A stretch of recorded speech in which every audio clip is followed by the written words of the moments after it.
கண்ணன் கடலினை நன்னும் மனமுடையீர் என்னும் திருநாமம் தின்னம் நாரணமே. வசுதேவ சுதம் தேவம் கம்சசானூரமர்தனம் தேவகி பரமானந்தம் கிருஷ்ணம் வந்தே ஜெகத்குரும்.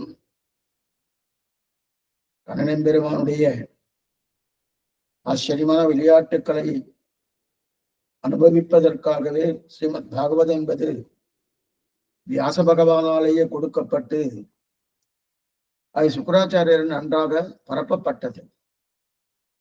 ஆச்சரியமான கிரந்தம். கண்ணன் பெருமான் தன்னுடைய திருநாட்டை அலங்கரிக்கும் போது தான் இந்த பாகவதத்துக்குள்ளே எப்பொழுதுதான் உறைந்து இருக்கிறேன் என்று தெரிவித்தார். அதனாலேயே பாகவதத்துக்குண்டான பெருமை பெரியோர்களாலே சொல்லப்படுகிறது.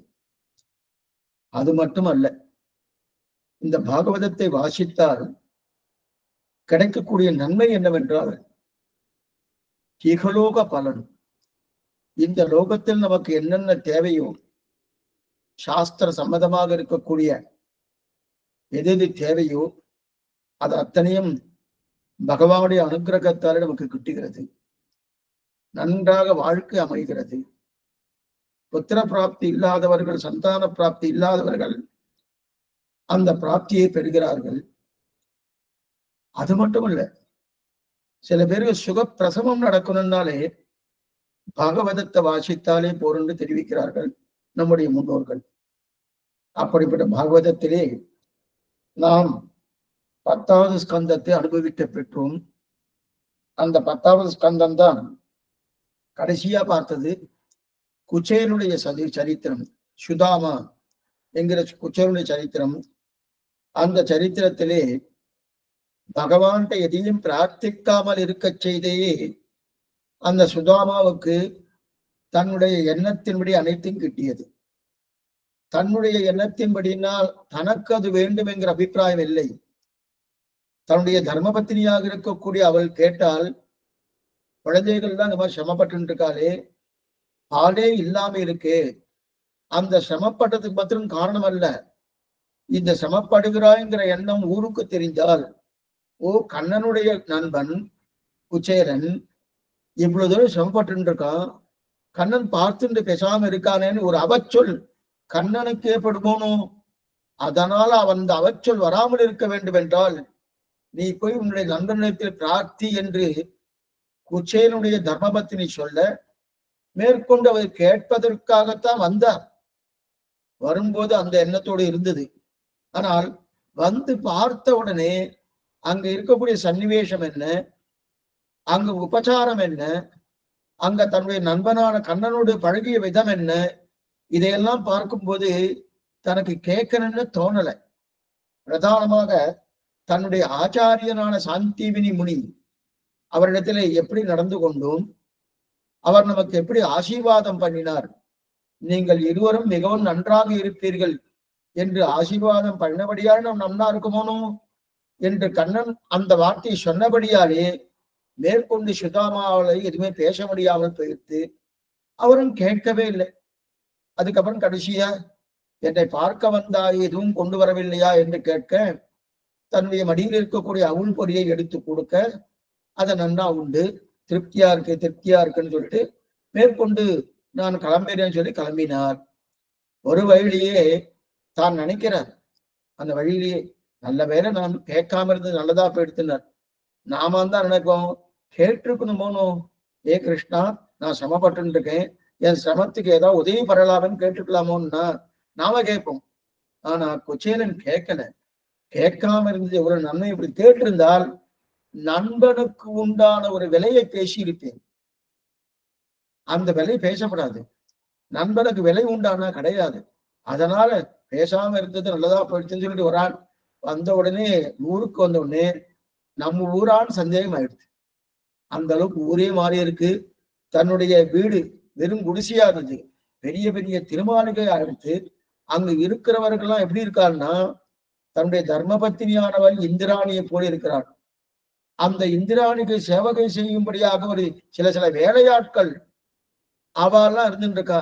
பார்த்த உடனே என்ன ஆச்சு ஏதாச்சுன்னு தெரியலையேன்னு இருக்கச்சே அந்த தர்மபத்தினி கேட்கிறா, என்ன கேட்டால் கண்ணனிடத்துல இப்படிப்பட்ட வாழ்க்கையை நமக்கு கொடுத்துருக்காருன்னா அத்தனையும் அவர் பார்த்துட்டு இதெல்லாம் பிரயோஜனமே இல்லை, கண்ணனுடைய நினைவுதான் முக்கியம், அந்த நினைவோடையே தன்னுடைய வாழ்நாள் முழுவதும் பூர்த்தியா அவர் என்ன பண்ணார், அதிலேயே சளைத்தார், அதிலேயே பூர்த்தியா அந்த வாழ்நாள் கழித்தார் தான் சரித்திரம் சொல்லுகிறது. அதோடு 10வது ஸ்கந்தம் முடிவு பெற்றது. அதுக்கு மேல 11வது ஸ்கந்தம், ஆச்சரியமான ஸ்கந்தம். அந்த ஸ்கந்தத்திலே கண்ணன் என்ன தெரிகிறார்னா, ஆயிடுத்து வந்த காரியம் ஆயிடுத்து, இனிமே கிளம்பணும், கிளம்ப வேண்டும், அதான் ஸ்ரீவைகுண்டத்துக்கு போகணும். ஏஷநாராயண ஸ்ரீமான் ஸ்ரீரான் நவனிகேதனகா நாகபரியங்கமுஸ்ருத்த அகத்தோ மதுராபுரம்னு இனிமே ஸ்ரீவைகுண்டத்துக்கு கிளம்பி போகணும் என்கிற எண்ணத்தோடு, ஏன்னா 120 வருஷங்கள் ஆயிடுச்சு, 120 வருஷங்கள் ஆனோடனே அதுக்கு மேற்கொண்டு இங்க இருக்க வேண்டாமன்னு கிளம்புறன்ற அபிப்பிராயம் வந்துட்டு அந்த மாதிரி ஒரு நிலையை எடுத்துட்டார். ஆனா அதற்கு முன்னாடியே பிரம்மா என்ன பண்றார், ஆள் அனுப்புறார், வந்த கண்ணா வந்த விஷயம் முடிஞ்சிட்டு நீ என்ன வந்துக்கிறான், இனிமே எதிர்குலத்துல பிறந்த, எதிர்குலத்துல எதற்காக பிறந்தையோ அந்த காரியம் முடிஞ்சிட்டு இனிமேல் நீ ஸ்ரீவைகுண்டம் வரலாம் என்று ஆளை அனுப்புறார். பிரம்மாவே வரார். இதெல்லாம் நன்னு இருக்கச்சு பெருமாளுடைய திருவுள்ளத்திலே என்னது சங்கல்பம் எடுத்துட்டார். என்னன்னு சங்கல்பம், ஒண்ணு இல்ல, ஆச்சரியமான அதற்காக ஒரு திட்டத்தை போட்டார். அந்த திட்டம் ஆச்சரியமான சித்தம். அதைத்தான் அந்த திட்டத்தை தான் 11வது ஸ்கந்தத்தை தெரிவிக்கிறார். ஆச்சரியமா கண்ணும். ஏன்னா எதுகுலத்தவர்கள் யாதவர்கள்னு பேர். அந்த எதுகுலத்தவர்கள் இல்லையா, அவளுக்கு ரொம்ப செருக்கு. எதனால செருக்குன்னா கண்ணனம்பெருமான் நம்மோடு இருக்கிறார், அவர் நம்மோடு இருக்கும்போது நமக்கு எந்த விதமான ஆபத்தும் கிடையாது, நன்மையே இருக்கு அப்படின்னு அதையே காரணமாக வைத்துக் கொண்டு செருக்காயிடுத்து. அந்த செருக்குனால் என்ன பண்ணார், இப்ப இந்த எதுகுலம் அழியணும், தானும் கிளம்பி போகணும், இதற்காகத்தான் பெரிய திட்டம் திட்டார் கண்ணனன். என்ன திட்டம்னா யோசிச்சா அதற்கு தகுந்தாற் போல ஒரு திட்டம் நிறைவேறியது.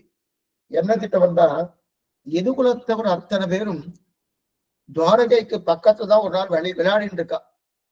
துவாரகைக்கு பக்கத்துல விளையாடிட்டு இருக்கா. அப்ப விஸ்வாமித்திர முதலான ரிஷிகள்லாம் என்ன பண்றாங்க, யாக யஜ்ஞங்கள்லாம் பண்ணிட்டு இருக்கா.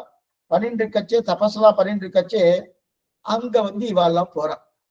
இந்த எதுகுலத்து குழந்தைகள்லாம் அங்க போறா. பெரிய பெரிய குழந்தைகள் இருக்கா, சின்னவாள் இருக்கா, எல்லாமே 2 பேரும் போறா. போயிடுச்சே என்ன பண்றான்னா பெரிய வேடிக்கையா ஒண்ணு பண்றா. அந்த வேடிக்கையா பண்ணதுதான் பெரிய அபச்சாரமா போய் கடைசியில என்ன ஆயிடுத்து, எதுகுலம் நாசம் அடைவதற்கு அதுவே பிரதானமா ஆயிடுத்து. என்ன பண்ணினான்னா, கண்ணன் சமந்த கமனி சத்ராஜித்தின் பார்த்தோம்னு அந்த சமந்த கமனி, அந்த சமந்த கமனியை கொண்டு வருவதற்காக ஜாம்பவாடுல சண்டை போட்டு சமந்தவனியை பெற்றுக்கொண்டு மேற்கொண்டு சத்ராஜத்திற்கு கொடுத்தாலும் தெரியறது. அதுக்கப்புறம் சத்யபாமாவை கல்யாணம் பண்ணிட்டார் தெரியறது. அதே போல அங்க இருக்க ஒரு ஜாம்பவாவுடைய பெண் ஜாம்பவதின்னு பேரு, அவளையும் கல்யாணம் பண்ணிட்டார். அவளுக்கு ஒரு குழந்தை பிறந்தான். அந்த குழந்தைக்கு பேரு சாம்பவன்னு பேரு. சாம்பவன்னு பேரு. ஜாம்பவதியோட பெண்ணுக்கு குழந்தைக்கு சாம்பவதின்னு பேரு. இவெல்லாம் இந்த யாதவாலாம் என்ன பண்ணா, அந்த சாம்பவதிங்கிற ஆண்மகனுக்கு பெண்மில்லை ஆண்மகனுக்கு பெண் வேஷம் இட்டு வயத்துல உலக்கைய கட்டி வச்சு நேரா தபஸ் பண்ணிட்டு இருக்காளனும். விஸ்வாமித்தர் முதலான ரிஷிகள்லாம் அவ முன்னாடி போய் நிறுத்தி என்ன பண்றா, இவ பெண்ணே இல்ல ஆண், சாம்பவன்னு பேரு. அந்த ஆணானவனுக்கு பெண்ணான வேஷம் இட்டு இந்த வயத்திலே உலக்கையை நல்லா கட்டி, இவ கர்ப்பவதியா இருக்கா, இந்த பெண்ணு அந்த கர்ப்பவதியா இருக்கா, அதனால இவளுக்கு ஆண் குழந்தை பிறக்குமா பெண் குழந்தை பிறக்குமா தெரியல, ஏ ரிஷியே உன்னுடைய தவ வலிமையாலே இது ஆண் குழந்தையா அல்லது பெண் குழந்தையா என்று சொல்லும். ஏன்னா இவனுக்கோ வெட்கமா இருக்கு, இவன் பெண்ணானபடியால அவ பெண் இல்ல ஆண். ஆனா இவெல்லாம் என்ன சொல்றனா, இவ பெண்ணானபடியால வெட்கமா இருக்கு, வெட்கமா இருக்கிறபடியாலே ஏ ரிஷிகளே நீங்க பார்த்து என்ன பண்ணுங்க, இது ஆண் மகனா பெண் மகனா உள்ள வயத்துல இருக்குது பார்த்து சொல்லுங்கோன்னு சொல்ற. அப்படின்னா என்ன அர்த்தம், பரிகாசம் பண்றான்னு பேரு. அவளை பரிகாசம் பண்றான். உண்மையிலே ஆண்மகனுக்கு பெண் வேஷம் இட்டு இருக்கிறான், வயத்திலே உலக்கையை கட்டி இருக்கிறார்கள். இப்படி இருக்க செய்து இந்த மாதிரி ஒரு ரிஷிகிட்ட அபச்சாரப்படலாமா? அபச்சாரப்படப்படாது. ஆனா இவ அவதாரப்பட்டா யாதவாள்லாம் இந்த மாதிரி ரிஷிகிட்ட போய் கேட்டிருக்கா. கேட்ட உடனே விஸ்வாமித்திரன் நல்லா தெரிஞ்சுட்டு இருக்கா. சகலமும் அறிந்தவர் அவர். அப்படி இருக்க செய்து அவர் பார்த்தாரு, ஓ இவாள் பரிகாசம் பண்றதுக்கா வந்திருக்கா அப்படின்னு தெரிஞ்சுட்டு அவ என்ன பண்ணா, உனக்கு என்ன சந்தேகம் அப்படின்னு யாதவாளை பார்த்து கேட்கறான். சந்தேகம் இது ஆண் மகனா பெண் மகனா, இந்த பெண்மணி கர்ப்பமா இருக்கா? அடி மறுபடியும் சொல்றேன், பெண்மணின்னா பெண்மணி இல்ல அவ, அவ ஆண் மகன் தான், சாம்பவன்னு பேரு. அந்த சாம்பவனுக்கு பெண் வேஷம் இட்டு கொண்டு வயிற்றுல உலக்க கட்டிட்டு அழிச்சுன்னு போயிருக்கா கர்ப்பம்னு சொல்லிட்டு. அப்படி போயிருக்கச்சது இந்த மாதிரி வேணும்னே உலக்கைய கட்டு வச்சிருக்காரு நல்லா தெரிஞ்சுட்டார். விஸ்வாமித்திரர் தெரிஞ்சுட்டு அவர் கோபம் வந்துட்டு, அபாரமான கோபம் வந்துட்டு. கோபம் வந்த உடனே உங்களுக்கு என்ன சந்தேகம், இது பெண் பிள்ளையா ஆண் பிள்ளையான்னு தானே சொன்னோம் சந்தேகம். ஒண்ணுமில்ல, இந்த பெண்ணுக்கு முசலம் பிறக்க போகுதுன்னு சொன்னார். முசலம், முசலம்னா உலக்கைன்னு அர்த்தம்.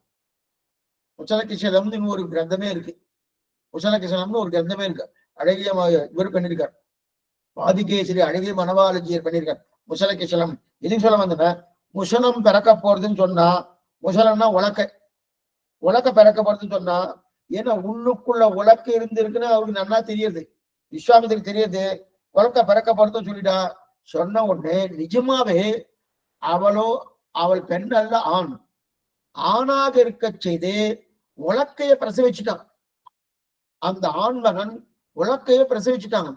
உலக்கையே பறந்துட்டு அவன் வயத்துல இருந்து என்ன பண்ணுது, உலக்கையே பறந்துட்டு. விஸ்வாமித்திரோட வார்த்தை பொய்யாகாம ஒரு ஆண் மகன் பிரசவிக்கிறான், பிரசவிப்பது உண்டா? கிடையாது. பெண் தானே பிரசவிப்பா, ஆண் பிரசவிக்க மாட்டார்களே.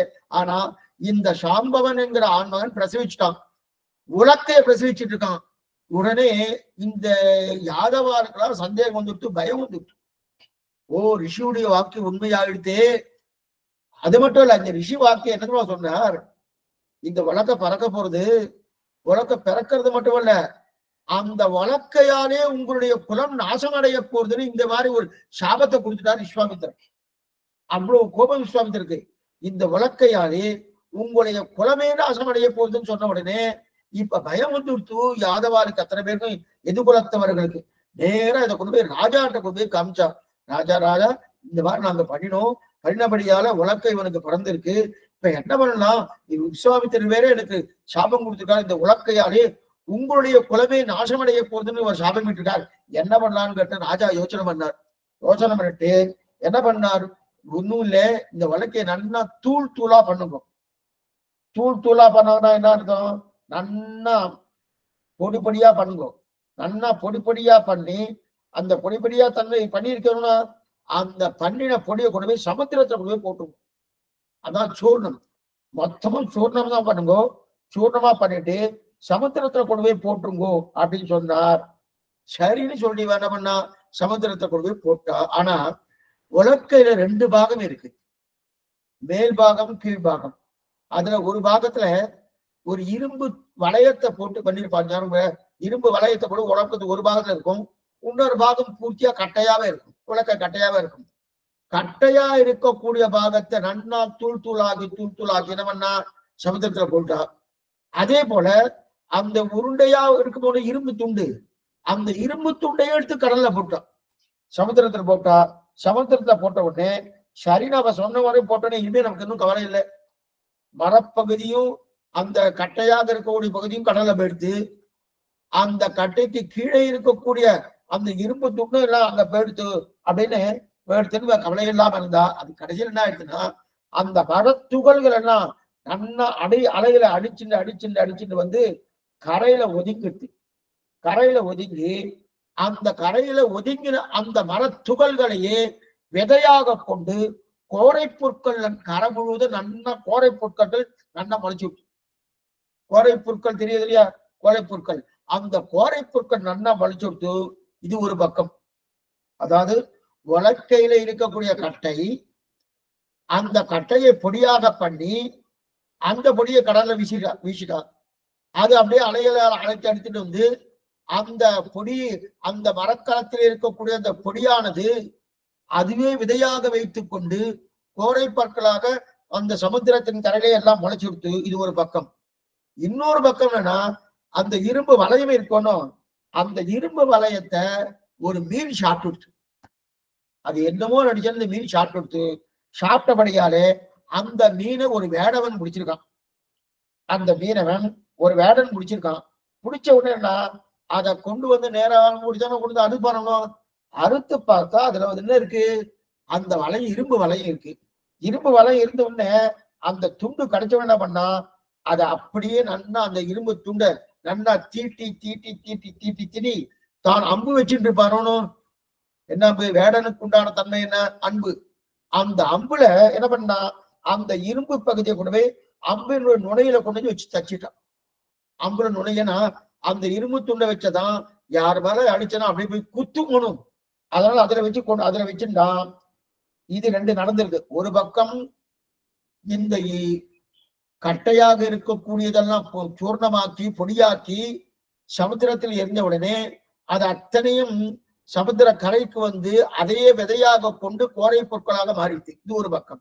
இன்னொரு பக்கம் அந்த இரும்பு வளையமாக இருக்கக்கூடிய இரும்பு துண்டு என்ன ஆயிடுச்சுன்னா, அதை வேடவன் எடுத்து ஒரு மீன் சாப்பிட மீனிலிருந்து வேடவன் எடுத்து அதை தன்னுடைய அம்பின் நுழையிலே வைத்துக் கொண்டான். இது ஒரு பக்கம்.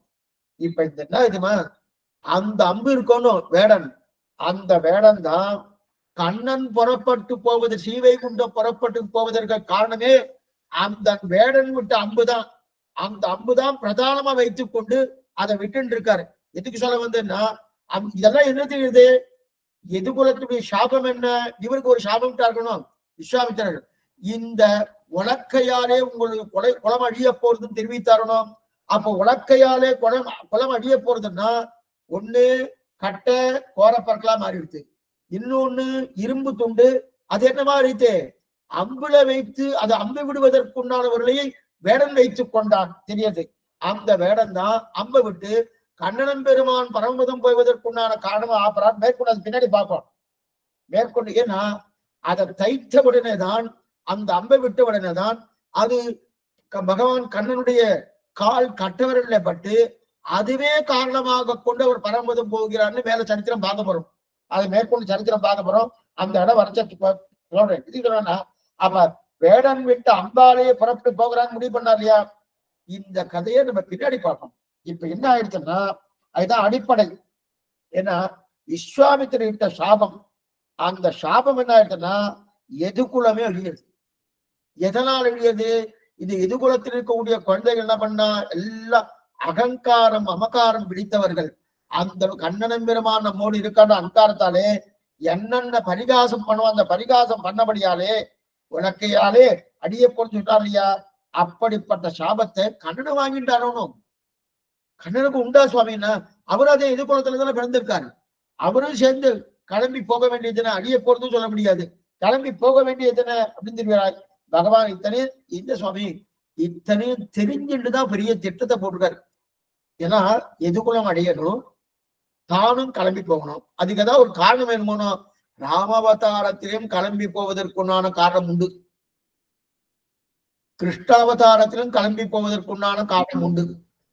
ராமாவதாரத்தை கிளம்பி போவதற்கு காரணம் ஒரு ரிஷி, அதுவும் லக்ஷ்மணனே பிரதான காரணமாயிடுறார். அதே போல கிருஷ்ணாவதாரத்துல தானே அதுக்குண்டான ஒரு வழியை பண்றாரு. என்ன பண்ற, விஸ்வாமித்திர வைத்துக் கொண்டு ஒரு சாபம் போட்டு அதுக்கப்புறம் கிளம்புறான்னு தெரியறது. சரி சுவாமி, இதெல்லாம் அவங்ககிட்ட சாபம். இது இத்தனை தெரிஞ்சிடு. இதெல்லாம் தெரிஞ்சுதான் அப்படின்னா பிராபாச சமுத்திரம், சாபாத்திர பிராபாச சேத்திரம்னு ஒரு சேத்திரம். அந்த பிராபாச சேத்திரத்துக்கு புறப்படுறான். எங்க இருக்குன்னா குஜராத்ல விராவல்னு ஒரு இடம் இருக்கு. குஜராத்ல விராவல் அது பெரிய தொழில் பண்ணக்கூடிய நகரம். அது குஜராத்ல விராவல்ன்ற ஒரு இடத்துல பெரிய தொழில் பண்ணக்கூடிய இடம். அந்த விராவலுக்கு பக்கத்துல தான் பிராபாச சேத்திரம் இருக்கு. அந்த பிராபாச சேத்திரத்துல தான் கண்ணன் பெருமான் எங்க கிளம்புறான், ஸ்ரீவைகுண்டம் கிளம்புறார். இப்போ நீங்க அந்த பிராபாச சேத்திரம் போனீங்கன்னா அங்க பெரிய பளிங்கு கல், பளிங்கு கல்லாக நல்ல வெள்ளையா இருக்கும். பளிங்கு கல்லால வெள்ளையா கண்ணன் பெருமான் சயன திருக்கோணத்துல இருக்கார். சயன திருக்கோணத்திலே இருக்கக்கூடிய அந்த திருக்கோணத்துல அங்க பண்ணி வச்சிருக்கார். அது மட்டும் இல்ல, ஒரு திருவடியை மடக்கி கொண்டு மற்றொரு திருவடியை அந்த திருவடி மேலே வைத்துக் கொண்டு கால் மேல கால் போட்டு கொண்டு மரத்திற்கு ஒரு கிளைக்கு பின்னாடி இருந்தார். மரத்தினுடைய கிளை இருக்கணும், அந்த மரத்துக்கு பின்னாடி கிளையில இருந்துட்டு இருக்காரு. அந்த கில்லாடி இருந்துட்டு மரம் எல்லாம் மறைச்சுட்டு, மரத்துடைய கிளை மறைச்சு விட்டு, ஆனா அந்த மரத்துடைய கிளையில கடைசியில இந்த கால் திருடி நீட்டின்னு இருக்கானோ, அந்த திருடி நீட்டின்னு இருக்க அந்த கட்டவரல் வெளில தெரியுது. அந்த கட்டவரல் வெளில தெரிஞ்ச உடனே அந்த கட்டவரலை பார்த்து, ஓ இது மான்குட்டியோன்னு நினைச்சுட்டு அந்த வேடன் என்ன பண்ணா, மான்குட்டிதான் வேடன் வேட்டையாடுவதற்கு உண்டான தன்மை. அதான் என்ன பண்ணான்னா, அந்த மான்குட்டின்னு நினைச்சுட்டு தன்னுடைய அம்பாலை, எந்த அம்பாலே ஒரு இரும்பு துண்டு கிடைச்சிட்டோம், விஸ்வாமித்திர சாபம் இட்டார். அந்த சாபத்தாலே உலக்கையில் இருக்கக்கூடிய இரும்பு துண்டு, அந்த இரும்பு துண்டை இவன் நன்னா சாணம் பிடித்து அதை கூர்மையாக்கி தன்னுடைய அம்பிலை தைத்து கொண்டானோ, அதே அம்புதான் போய் தைத்திருக்கு. அப்ப என்னன்னா, யாதவ குலம் அழிவதற்கு இவரே திட்டம் போட்டு, இவர் அந்த அழிவதற்குண்டான காரணமும் இவராக இருந்தபடியாலும் இவரும் சேர்த்து கிளம்ப வேண்டியதுன. அந்த கிளம்புவதற்குண்டான ஒரு காரணம் வேணுமோனோ, அந்த காரணம் யாரு? வேடன். அது உலக்கை. அந்த உலக்கையில இருக்க பொடியில இருக்க கோரப்பறக்கிற விஷயம் பின்னாடி பார்ப்போம். இதே பின்னாடி தான் பார்க்க போறோம். உங்களுக்கு முன்னாடியே இந்த கதையை சொல்லிட்டேன்னா இது என்னமா அங்க வந்து இருக்குன்னு தெரிஞ்சுக்கு. எதுவும் சொல்ல வந்தேன்னா, அந்த வேடன் அந்த இரும்பு துண்டை எடுத்துதான் அந்த வைத்து கூட, அந்த அம்புல வைத்து கூடதான் அந்த பெருமாவுடைய கால் கட்ட வரல அப்படியே வேடன் விடுறாரு. அது போய் தைத்தது. அப்படியே தைத்த உடனே அதையே காரணமாக கொண்டு பெருமாள் சீவையிடம் கிளம்பி வரார். இந்த அப்ப தைத்த உடனே காரணமாக சீவை. இப்ப பிராபாச கஷேத்திரம்னு பேரு. பிராபா கஷேத்திரம் இதெல்லாம் நடந்ததுன்னு இதற்கு மேலே இதெல்லாம் 11ஆவது ஸ்கந்தத்துல நடக்கிறது. இதுக்கு மேல 11ஆவது ஸ்கந்தத்துல இறுதி கடைசியில என்னன்னு சொல்ல போறாருக்கோ. அடுத்து கண்ணன் புறப்படணும். கண்ணன் புறப்படணும் போனோம். அவர் எடுத்த புறப்படணும் முடிவெடுத்த உடனே உத்தவர் கிருஷ்ணாவதாரத்துல 7 விஸ்வரூபங்கள் பகவான் காட்டியிருக்கார். 7 விஸ்வரூபங்கள். அந்த 7 விஸ்வரூபத்திலே கடைசி விஸ்வரூபம் யாருக்கு காமிச்சாரு? உத்தவருக்கு. உத்தவ் இதெல்லாம் முந்தி திருவல்லிக்கேணி பார்சா சன்னத்திலே அடி சிறு வயசுல இருக்கும்போது, திருவல்லிக்கேணி இன்னைக்கு அதெல்லாம் இல்லை. திருவல்லிக்கேணி பார்சா சன்னதியிலே ஆண்டாள் சன்னதிக்கு முன்னாடி பெரிய படங்கள் மாட்டியிருப்பா. கண்ணனுடைய 7 விஸ்வரூபங்கள் என்னென்னு மாட்டி வச்சிருப்பா. அதுல ஒவ்வொன்றும் முதல் விஸ்வரூபம் வந்து யசோதைக்கு தன் வாயில மண்ணு போட்டு இருக்கியோ அப்படின்னு கேட்டு வாயை திறக்கச்சு அந்த விஸ்வரூபம் காமிக்கிறார். கடைசி விஸ்வரூபம் எதுன்னா உத்தவருக்கு காமிக்கக்கூடிய அந்த உத்தவரை பிரார்த்திக்கிறார்.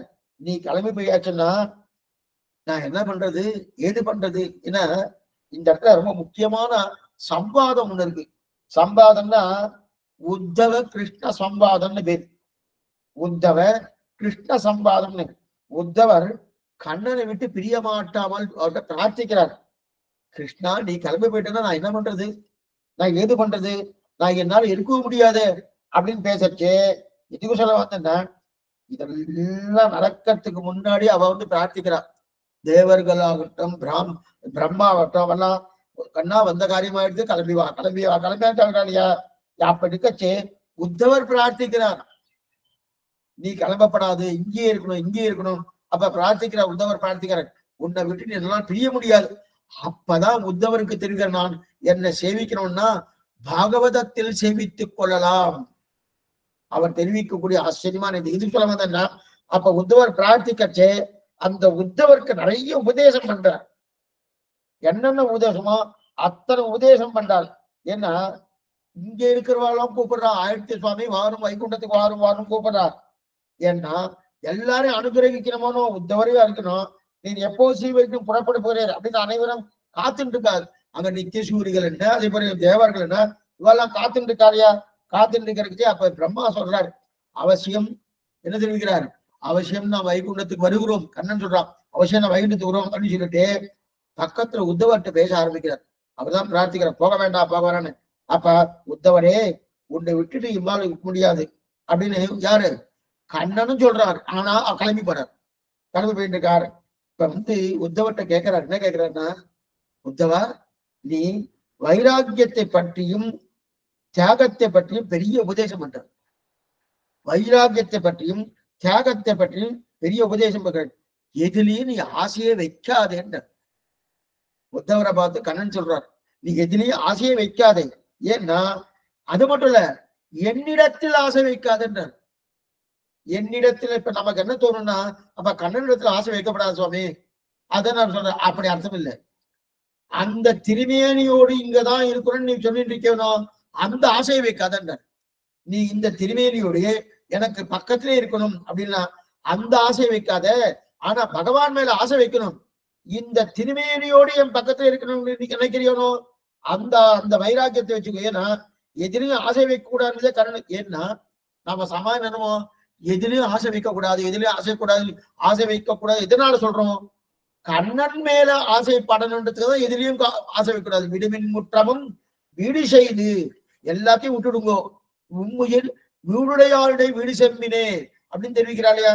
அப்ப எல்லாத்தையும் விட்டுட்டு சர்வதன்மான் பரித்தியஜ்ய மாமேகம் சரணம் பிரஜா, என் ஒருத்தனையே க்ஷணமாக பத்துன்னு தெரிவிக்கிறாள் இல்லையா? எல்லாத்தையும் விட்டுடுன்னு சொல்லி சொல்றாரு.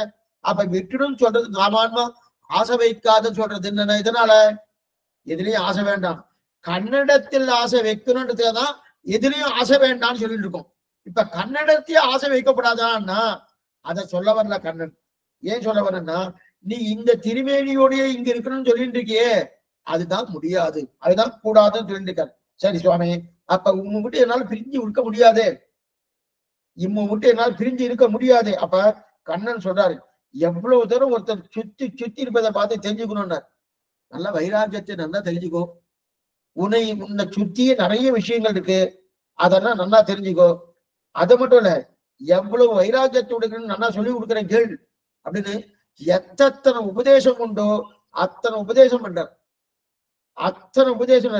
ஏன்னா என்னிடத்தில் வைராக்கியத்தை வைக்க வேண்டாம்னு சொல்லல, இந்த திருமேனி இங்கதான் இருக்கணும், என்னோடதான் இருக்கணும் சொல்லி அந்த வைராக்கியத்தை விட்டுன்னு சொல்றாரு. ஆனால் பக்தி என்கிருந்தாலும் பண்ணப்படணும். இப்ப கோயில்ல இருந்ததான் பக்தி, வாசல்ல இருந்தா பக்தி இல்ல, ஆத்துல இருந்தா பக்தி இல்ல, எங்க போயிட்டு இருக்கச்சு பக்தி இல்ல, அந்த மாதிரி இருக்கப்படாது. பெருமாள் சில பேர்ல நான் பெருமாள் சேவிக்கிட்ட கண்ணை மூடின்னு இப்படிங்குவா, கண்ணை மூடின்னு இப்படிங்குவா. அங்க போயா கண்ணை திறக்க வேண்டாமா?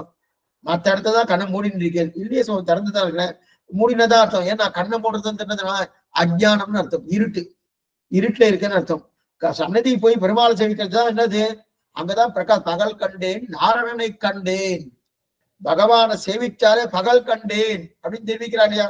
அப்ப அப்படி இருக்கச்சு நல்ல கண்ணை திறந்து சேவிக்கிறமோனோ, அந்த மாதிரி இப்ப என்னதுன்னா கண்ணன்னு சொல்ல என்ன சொல்லிட்டு இருக்கார், ஒண்ணுமில்ல, நான் இருக்கச்சே தான் பக்தின்னு கிடையாது, நீ எங்க இருந்தாலும் பக்தி பண்ணலாம். எல்லா இடத்துலும் நான் விஸ்வம் விஸ்வம் பட்சக்காரகா, எல்லா இடத்துலும் நான் இருந்துட்டு இருக்கேன், எங்கே நீ பக்தி பண்ணலாம், அதுல எந்த விதமான நிலை கிடையாது. அப்படி இருக்கச்சு உமக்கு ஏன் இங்க நான் இருக்கணும்னு நினைக்கிறேன், அந்த மாதிரி நினைக்காது, அந்த வைராகத்தை வரவைச்சுக்கோ அப்படின்னு தெரிவிக்கிறார். அதுக்கு மேல ஆச்சரியமா ஒரு உபதேசம் பண்றார். ஒண்ணுமில்ல, கந்தமாதன பர்வதம், கந்தமாதன பர்வதம் தான் பத்ரிகாசிரமம். இன்னைக்கு பத்ரின்னு சொல்லிட்டு இருக்கோம்னா பத்ரி நாராயண பெருமாள், பத்ரி விஷால் அப்படின்னு தெரிவிப்பாங்க போறவனா. அப்படி கச்சே அந்த பத்ரிகாசிரமம் இருக்கு இல்லையா, அந்த பத்ரிகாசிரமத்துக்கு போய் அங்கு என்னையே நினைத்து தியானம் செய்து கொண்டு நன்னா மிச்சம் இருக்கக்கூடிய காலத்தை கழித்து மேற்கொண்டு என்னையே அடையலாம்னு கண்ணன் தெரிவிக்கிறார். உத்தவருக்கு இதெல்லாம் தெரிவிக்கிறார். நிறைய உபதேசம் பண்றார். வைராக்கியத்தோடு இருக்கணும், எதையும் எதிர்பார்ப்பது கூடாது அப்படின்னு இதெல்லாம் இந்த உபதேசம் பண்றார். இந்த உபதேசம் என்ன தெரியுமா பண்ணிட்டு இருக்காரு, எதுவுக்கும் அவதூத சன்னியாசின்னு ஒரு சன்னியாசி, எது மகாராஜா இருக்கா இல்லையா, எது மகாராஜாவுக்கும் அவதூத சன்னியாசிக்கும் நடந்த சரித்திரம், சம்வாதம், பெரிய பெரிய சம்வாதம், நிறைய விஷயங்கள் சொல்லியிருக்காரு. சிலதடியே சொல்றேன், நிறைய விஷயங்கள், என்னென்ன உபதேசங்கள் தெரிவிக்கிறார். அது என்னென்னது எல்லாத்தையும் பார்க்கணும், ரொம்ப நாழி ஆயிடும். சிலது என்னவோ அதை மட்டும் பார்ப்போம். எப்பன்னா எதுவுக்கும் அவதூத சன்னியாசிக்கும் நடந்த சரித்திரம் சொல்றாரு, ரொம்ப ஆச்சரியமா இருக்கும். ஏன்னா அவர் என்ன தெரிவிக்கிறார் தெரியுமா, அவதூத சன்னியாசி அவரு 25 பேர் குருக்களாக எனக்கு இருக்காருன்னு. எனக்கு ஆச்சாரியர் யார் தெரியுமா, யாரு, அவதூத சன்னியாசி தெரிவிக்கிறார் எது மகாராஜா கிட்ட. எது மகாராஜா கேட்கிறார், நீர் எப்பவுமே ஆனந்தமா இருக்கீரு, எப்படி ஆனந்தமா இருக்கீர், உங்களிடத்துல ஒண்ணுமே இல்லை, கிழிஞ்ச வேட்டி, இன்னைக்கு இழுக்கா இல்லையா, கிடைக்குமா கிடைக்காதா, சாப்பிடுமா முடியுமா முடியாதா, எதுவுமே தெரியாது, நாளைக்கு எங்கன்னு தெரியாது, நாளை மறுநாள் எங்கன்னு தெரியாது. ஆனா நீர் ஆனந்தமா இருக்கிறீர், சந்தோஷமா இருக்கிறீர். எப்படி இருக்கேன்னா, எனக்கு என்னை சுத்தி 25 ஆச்சாரியால் இருக்கான, குருக்கள் 25 குருக்கள் இருக்கா. அவளை பார்த்து ஒவ்வொன்றும் நான் தெரிஞ்சுட்டு இருக்கேன் அப்படின்னு ஆச்சரியமா 25 விஷயம் தெரிவிக்கிறார். ஒண்ணு ரெண்டு இல்ல, 25 விஷயம் தெரிவிக்கிறார். ஏன்னா முதல்ல எது மகாராஜா ஒரு அவதூத சன்னியாசி செய்கிறார். நாங்கெல்லாம் ரொம்ப கஷ்டப்பட்டு இருக்கோமே, நீ நல்லா சந்தோஷமா இருக்கிறே, நீ நல்லா சந்தோஷமா இருக்க, ஆனால் உமக்கோ ஒரு சொத்தும் கிடையாது. அது மட்டும் இல்ல, நீரு ஆனந்தமா இருக்குது. முகத்துல கவலைங்கிற கோடு தெரியுமோனோ அதெல்லாம் தெரியவே இல்லை. உங்களோட முகத்துல கவலைங்கிற கோடு தெரியுமோனோ அதெல்லாம் தெரியலையே. அப்படி இருக்கச்சது எப்படி நீர் ஆனந்தமா இருக்கேன் அப்படின்னு அவர் அதுக்கு பதில் சொல்றாரு. கவலை கோடை இல்லைன்னு சொல்றீரு, நீ எப்ப நிறைய வச்சுட்டு இருக்காரோ கவலைப்படாதுன்னு அர்த்தம். நிறைய இருக்குன்னாலே கவலைப்பட போறோம்னு அர்த்தம். அதுதான் அவர் சொல்றாரு. யாரு? அவதூத சன்னியாசி. நிறைய சொத்து இருந்தாலே கவலைப்பட போறோம்னு அர்த்தம். அப்ப சொத்து இருந்தா கவலை வருமோ, சொத்து இல்லைன்னு நிம்மதியா இருக்கலாம் அர்த்தமான அந்த அர்த்தம் இல்லை. ஆச்சரியமா தெரிவிக்க பாருங்க. என்னன்னா நம்ம சாமானியம் என்ன நினைச்சுப்போம், ஆழ்வாரே தெரிவிக்கிறார். கொள்ளண்டு கிளந்தெழுந்த பெருஞ்செல்வம் நெருப்பாக கொள்ளண்ட தமமூடம் இவை என்ன உலக இயற்கைன்னு தெரிவிக்கிறார் ஆச்சரியமா பதிகத்துல. அப்ப என்னன்னா பெருஞ்செல்வம் நெருப்பு அப்படின்றார். பெருஞ்செல்வம் நெருப்புன்னா அந்த செல்வத்துக்காக எத்தனை பேர் கொலை பண்றா, எத்தனை பேர் எந்த மாதிரி என்னென்னலாம் பொய் சொல்ல முடியுமோ, என்னென்னலாம் நாட்டியம் ஆட முடியுமோ, நாடகம் ஆட முடியுமோ அத்தனையும் பண்றாலும் அப்ப அது பெருஞ்செல்வம் வேண்டாமான வேணும். அது எப்படி வேணும்னு பார்க்கணும். அந்த பெருஞ்செல்வம் நெருப்பா ஆறுது எப்படின்னு பார்க்கணும். கொள்ளென்று கிளந்தெழுந்த பெருஞ்செல்வம் நெருப்பாக தெரிகிறாரியா. அப்ப இந்த மாதிரி இருக்க செய்து ஏ ரிஷியே, அந்த அவதூத சன்னியாசி பார்த்து கேட்கிறாரு, இது மகாராஜா உன்னுடைய முகத்துல கவலை கோடே தெரியலையே அப்படின்னா, நாங்கெல்லாம் என்னமா கவலைப்பட்டு இருக்கோம் அப்படின்னு சொன்ன உடனே, நீ இங்க கவலைப்படுறது எதுக்காக, நான் கவலைப்படாதது எதுக்காக ரெண்டு சொல்ல போறேன். நீங்க கவலைப்படுறது எதுக்காக, நான் கவலைப்படாத இருக்காருன்னா எனக்கு கவலையே இல்லை, எந்த விதமான கவலையும் இல்லை, கவலை வருவதற்குண்டான வாய்ப்பும் கிடையாது அப்படின்றாரு. நீர் ஏன் கவலைப்படுற அதுக்கு நான் பதில் சொல்றேன். ஏன்னா சாமானியா கவலை இல்லாத தன்மை இது ரெண்டுமே எதனால வரும், மனோபாவத்தை பொறுத்துதான் வரும். ரெண்டுமே மனோபாவத்தை. ஏன்னா எதுக்காக என்கிட்ட கவலை இல்லைன்னா, என்னிடத்துல ஒண்ணுமே இல்லைன்னா கவலைப்படுறதுக்கு வாய்ப்பே இல்லை. சுவாமி சொல்றார், வேட்டி ஒண்ணு கட்டின்னு இருக்கேன், மேல உத்தரத்துல ஒரு வேட்டி காய வச்சிருக்கேன், ரெண்டே வேட்டி தான் சொத்து, ஏதாவது கவலை இருக்குமான்னா இந்த வேட்டி போச்சுன்னா அந்த வேட்டி, அந்த வேட்டி போச்சுன்னா இந்த வேட்டி, எந்த கவலையும் இருக்காது. மூணாவது வேட்டி வந்தாதான் எந்த வேட்டி கட்டலாம்னு தோணும், அப்பதான் கவலையே வந்துடும். அதே போல சொத்து அதிகமா இருந்தா தான் நமக்கு சமமா படும், அதனால எங்களுக்கு கவலையே இல்லை அப்படின்னா. ரெண்டாவது, சிறு குழந்தைகள்லாம் இருக்கா, சிறு குழந்தைகள் ஒரு 10 வயசுக்குள்ள இருக்க குழந்தை நன்னா ஓட்டு விளையாடிட்டு இருக்கா, பார்க்ல எல்லாம் அப்படி ஒவ்வொரு விளையாடு வரணும், அவளுக்கு ஏதாவது கவலை இருக்கா, ஏதாவது கவலை தெரியறதா? ஒரு கவலையும் தெரியல, எந்த கவலை. ஆனா இன்னைக்கு கொஞ்சம் மாறுறது. என்ன மாறுறதுன்னா, பள்ளிக்கூடத்துல இவ்வளவு தூரம் அவளுக்கு வீட்டு பாடத்தை கொடுத்துடுறா. சில நேரத்தில் அந்த குழந்தைகளை இதெல்லாம் பண்ணணுமே கவலைப்பட்டு இருக்கு. ஏன்னா ஒரு 8-9 வயசு வரைக்கும் குழந்தைகளுக்கு அவ்வளவு தூரம் இவாளுக்கு இந்த நிர்பந்தப்படுத்தப்படாது, அவளை ஃப்ரீயா விடணும். அந்த காலத்துல அப்படிதான் பண்ணிட்டு இருந்தா. அதனாலதான் அவளுக்கு உண்டான ஒரு தன்மை, புது பொலிவு, அவளுக்கு உண்டான நிலை, அந்த ஞானம் அப்படியே பிரகாசப்படுத்துறது. இன்னைக்கு திணிக்கிறா சிலதெல்லாம். சில பேருக்கு இதுல ஞானம் அதிகமா இருக்கும், சில பேருக்கு அதுல ஞானம் அதிகமா இருக்கும், சில பேருக்கு முன்னோட்ட ஞானம் அதிகமா இருக்கும். அந்த மாதிரி இருக்க செய்து ஆனா அந்த ஞானம் என்பது சாஸ்திர சம்மதத்தோடு இருக்கணுமே தவிர, ஓஹோ அப்படின்னா தீவிரவாதி ஞானோடு ஓகேன்னு சொல்றேன் சுவாமி உண்டுவா அப்படின்னு அதுவும் சரின்னு சொல்றேன், அது அர்த்தம் இல்லை. சாஸ்திர சம்மதமா இருக்கும். இதுக்கு சொல்ல வந்தேன்னா, சிறு குழந்தைகளுக்கு எந்த விதமான கவலையும் இல்லையன்னா அவ எதையுமே தன்னதுன்னு நினைச்சுக்கலையே, எதையும் நினைக்கலையே, அவ பாட்டு இருந்து கவலை இல்லாம இருக்கா இல்லையா. அதே போல அவதூத சன்னியாசி நீ இருக்கேன்னா இப்ப நமக்கு ஒரு சந்தேகம் வரும். என்ன சந்தேகம்னா, அப்படின்னா நாம கவலை இல்லாம இருக்கிறோம்னா எங்கிட்ட ஒண்ணுமே இருக்கப்படாது சுவாமி, ஓட்டையாண்டியா இருக்கணும், நாளைக்கு பிக்ஷை எடுக்கணும், பிக்ஷை எடுத்து சாப்பிடுற மாதிரி இருந்தனா கவலை இல்லாம இருக்கலாமா? அப்பனா என்ன தோணும்னா, தசரத சக்கரவர்த்தி, அந்த தசரத சக்கரவர்த்தி எவ்வளவு பெரிய சொத்து, இந்த பாரத தேசம் அவனுக்கு சொத்தா இருந்ததுனோ அப்படி இருக்கச்சே அவன் நிறைய கவலைப்பட்டிருக்கணும், இல்ல சொத்து நிறைய இருக்கணும். அதே போல இவர் இருந்தாரனோ இந்திரன், பூகு புவகா சுவகா, 3 லோகத்துக்கு அதிபதி இந்திரன் தானே. அப்ப அவன் அவனத்துல ராஜ்ய பரிபாலனை பண்ணிட்டு இருந்தானோ, அவனும் நிறைய கவலைப்பட்டு இருக்கணும். ஏன் நம்முடைய ஸ்ரீராமச்சந்திரமூர்த்தி ராமனின் அந்த ராமனே என்ன பண்ணினா, இவ்வளவு பெரிய ராஜ்ய பரிபாலனை பண்ணணும், ராமராஜ்யம் சொல்றீங்க பண்ணும். அப்புறம் அவரும் நிறைய கவலைப்பட்டு இருக்கணுமோ. அப்படின்னா அவதூத சன்னியாசி, நீ சொல்றத பார்த்தா பிச்சைக்காரனா இருக்கணும் நிம்மதியா இருப்பான், பணக்காரனா இருக்கணும் நிம்மதி இல்லாம இருக்கிறான் அப்படித்தானே சொல்றேன். அப்படின்னா இல்ல, அது அர்த்தம் இல்லை. ஏன்னா அது அர்த்தமே இல்லை. சொத்து இருப்பதோ சொத்து இல்லாததோ நிம்மதிக்கு காரணம் அல்ல. உன்னுடைய எண்ணம் தான் நிம்மதிக்கு காரணம். சொத்து இருந்தாலும் நிம்மதியா இருக்கலாம், சொத்து இல்லைன்னாலும் நிம்மதியா இருக்கலாம். அது என்னமா சுவாமி, சொத்து நிறைய இப்ப நீங்க சொன்ன பிரகாரம் பார்த்தா உங்ககிட்ட ஒண்ணும் இல்லை, நீ நிம்மதியா இருக்க, ஆனந்தமா இருக்க, சந்தோஷமா இருக்க, எந்த விதமான கவலை இல்லாம இருக்கு. அதே எங்கிட்ட சொத்து வந்துருத்துன்னு வச்சுக்க, கவலை வந்துடுறதுன்னா ஏன் கவலை வருது? ஏன் கவலை வருது? சொத்து என்னுடையது எங்க எண்ணம் வந்துடுறதுனால கவலை வந்துடும். நல்லா பாருங்க, சொத்து என்னுடையதாக இருந்தா கவலை வந்துடும். சொத்து என்னுடைய என்கிற எண்ணத்தை விடணும். என்னுடையது என்ன, சொத்து என்னுடையது நினைச்சாதான் அந்த அகங்காரம் மமக்காரம் வந்துடுறது. அகங்காரம் ஏறுறது, மமக்காரம் ஏறுறது தான் முக்கியது. சொத்து நான் என்னையும் என் உடமையும் உன் சக்கரப்படி ஒற்றி கொண்டு நின் அருளே புரிந்திருந்தேன். அப்ப இந்த சொத்து என்னுடையது இல்ல, பகவானுடையது. அவரை பார்த்து கொடுத்திருக்கார், அவர் கொடுத்தபடியால அவருக்கு திருப்பி நான் சமர்ப்பிக்கணும். அவருடைய சொத்தை நான் என்ன பண்றேன், நான் உபயோகப்படுத்துறேன் என்கிற எண்ணத்தோடு இருந்தா அந்த அகங்காரம் மமக்காரம் வரும்னா வராது. அகங்காரம் மமக்காரம் வராது. ஏன்னா அப்ப அகங்காரம் மமக்காரம் சொத்து என்னுடைய வந்துடுறது. வந்துடுத்துனா உடனே கவலை வந்துடுது. அகங்காரம் மமக்காரம் வந்தாலே உடனே கவலை வந்துடுறது. இதே வேதாந்த தேசியம் ஆசனமா தெரிவிக்கிறார்.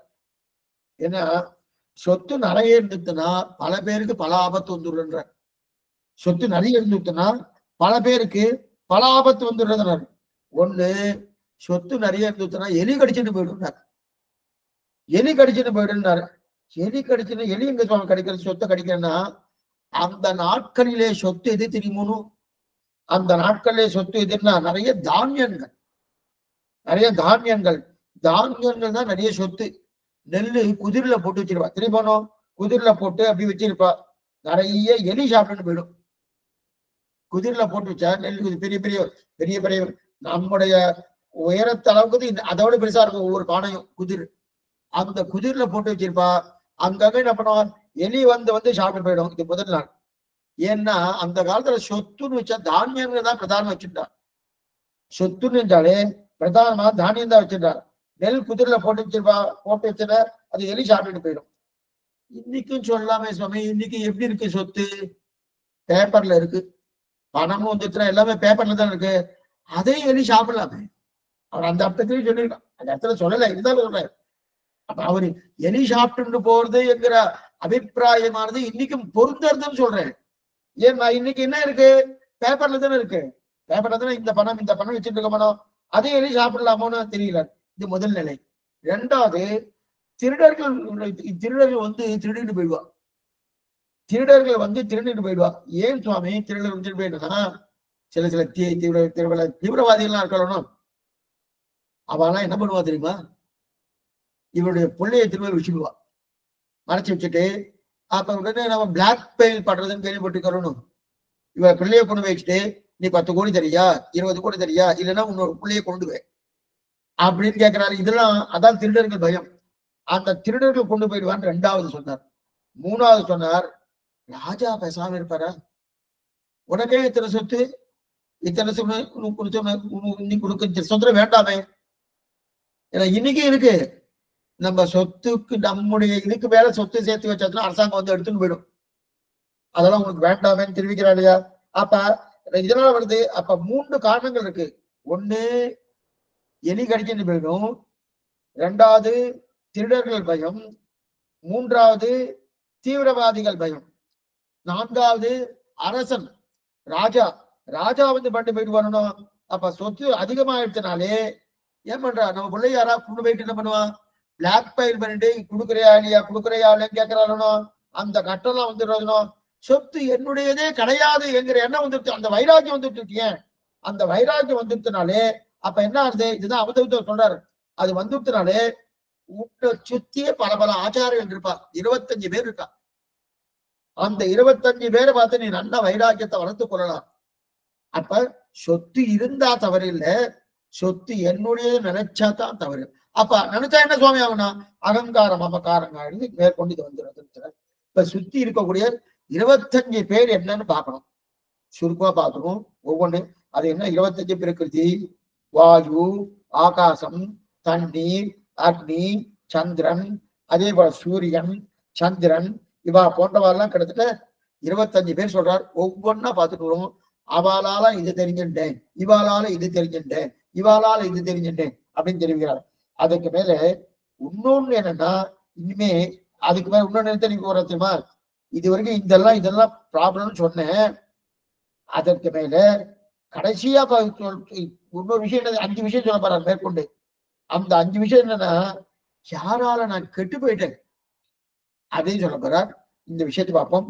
இப்ப முதல்ல பிருத்திவின்னா பூமி. பூமியை பார்த்து இப்படி தெரிஞ்சுட்டேன். பூமியை பார்த்து பூமி எனக்கு ஒண்ணு உபதேசம் பண்ணிட்டு, அந்த உபதேசத்தால இதை நான் தெரிஞ்சுட்டேன். அது என்ன சும்மா உபதேசம் பண்ணா, நாம எத்தனை தூரம் பூமியை மிதிக்கிறோம், எத்தனை மிதித்தாலும் அந்த பூமி பொறுமையோடு நன்னா இருக்காளோ. பொறுத்தான் பூமி ஆழ்வார் கேள்விப்பட்டுக்கணும். அப்படி இருக்கச்சே அவ பொறுமையோடு அவள் இருக்காளோ. அப்ப பொறுமையோடு இருந்தா ஜெயிச்சுடலாம், நன்னா ஜெயிக்கலாம் அப்படின்னா. ஏன்னா இந்த பொறுமை இல்லைன்னா அதனால்தான் நமக்கு ரொம்ப சிரமமா வருது. எப்பவுமே பூமாதேவி என்னென்னலாம் பண்றோம், எப்படிலாம் மிதிக்கிறோம், எவ்வளவு தூரம் துப்புறோம், எவ்வளவு தூரம் அதை அடிக்கிறோம், என்னவோ பண்றோம். ஒண்ணு வேணாம் சுவாமி, ஒண்ணு வேணாம். அதாவது அரசாங்கத்துல அங்கங்க மின்சாரத்துக்காக தோன்றான், சில பேர் டெலிபோனுக்காக தோன்றான், சில பேர் வாய்க்காலுக்காக தோன்றான். அங்கங்க ரோடு பார்த்துட்டே இருக்கணும், சரியா மூடுறால, எவ்வளவு தூரம் குத்துறான், எப்படிலாம் அடிக்கிறான், என்னெல்லாம் பண்றான். ஆனா என்னெல்லாம் பண்ணாலும் இவர் பண்ணிட்டு போயிட்டா வச்சுக்க. இந்த டெலிபோனுக்காக போயாச்சுன்னா அவர் போயின ஒரு மாசத்துக்குள்ள அப்பதான் மூடியிருப்பாரு. மூடினாதாவது ஒழுங்கா மூடியிருப்பாருன்னா அதுவும் மூடி இருக்க மாட்டார். ஏதோ தத்தகா பத்தகான்னு மூடி இருப்பாரு. உடனே அதுக்கு அந்த நோட மாட்டார். அதுக்கு பக்கத்துல இன்னும் கொஞ்சம் என்னன்னா பெருசா நோட்டணும் போனோம்னு பெருசா இன்னொருத்தர் என்ன பண்ணுவார், அவர் ஐக்காக்க இல்ல எலக்ட்ரிசிட்டிக்காக பண்ணுவார், மின்சாரத்துக்காக தோன்றுவார். இந்த மாதிரி ஒவ்வொருத்தரும் தோன்றவாளாவது ஒவ்வொன்றும் ஒழுங்கா மூடுற கிடையாது.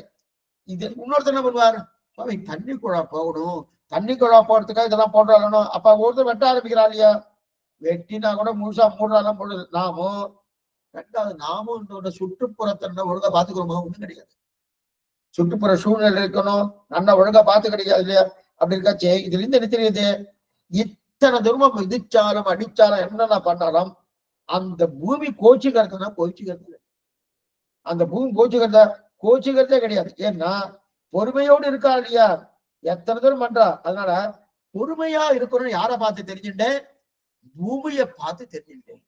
பொறுமையா இருக்கணும்னு பூமியை பொறுத்தால் பூமியை ஆழ்வார் தெரிவிக்கிறா இல்லையா, அப்படி பூமியை பார்த்து தெரிஞ்சுட்டேன் அப்படின்னு தெரிவிதா. இது முதல் நிலை. இரண்டாவது வாயு. ஒவ்வொரு விஷயம் பாருங்க ரொம்ப ஆச்சரியமா இருக்கும். நம்ம சம்பிரதாயத்துக்கு ரொம்ப முக்கியமானது இது. ஏன்னா பொதுவான விஷயங்கள் தான் அது. ஆனாலும் இதை வைத்து கொண்டுதான் நம்ம சம்பிரதாயத்தை விரதான பார்க்கணும். ரெண்டாவது வாயுனா காத்து அங்கங்க ஓடிட்டே இருக்கு, அங்கங்க ஓடிட்டே இருக்கணும். ஓடிட்டே இருக்கச்சே அப்படியே அங்க ஒரு துர்நாற்றம் அடிச்சுட்டு வச்சுக்க. அந்த துர்நாற்றத்தை தூக்கிட்டு நேரம் நம்ம கிட்ட வருது.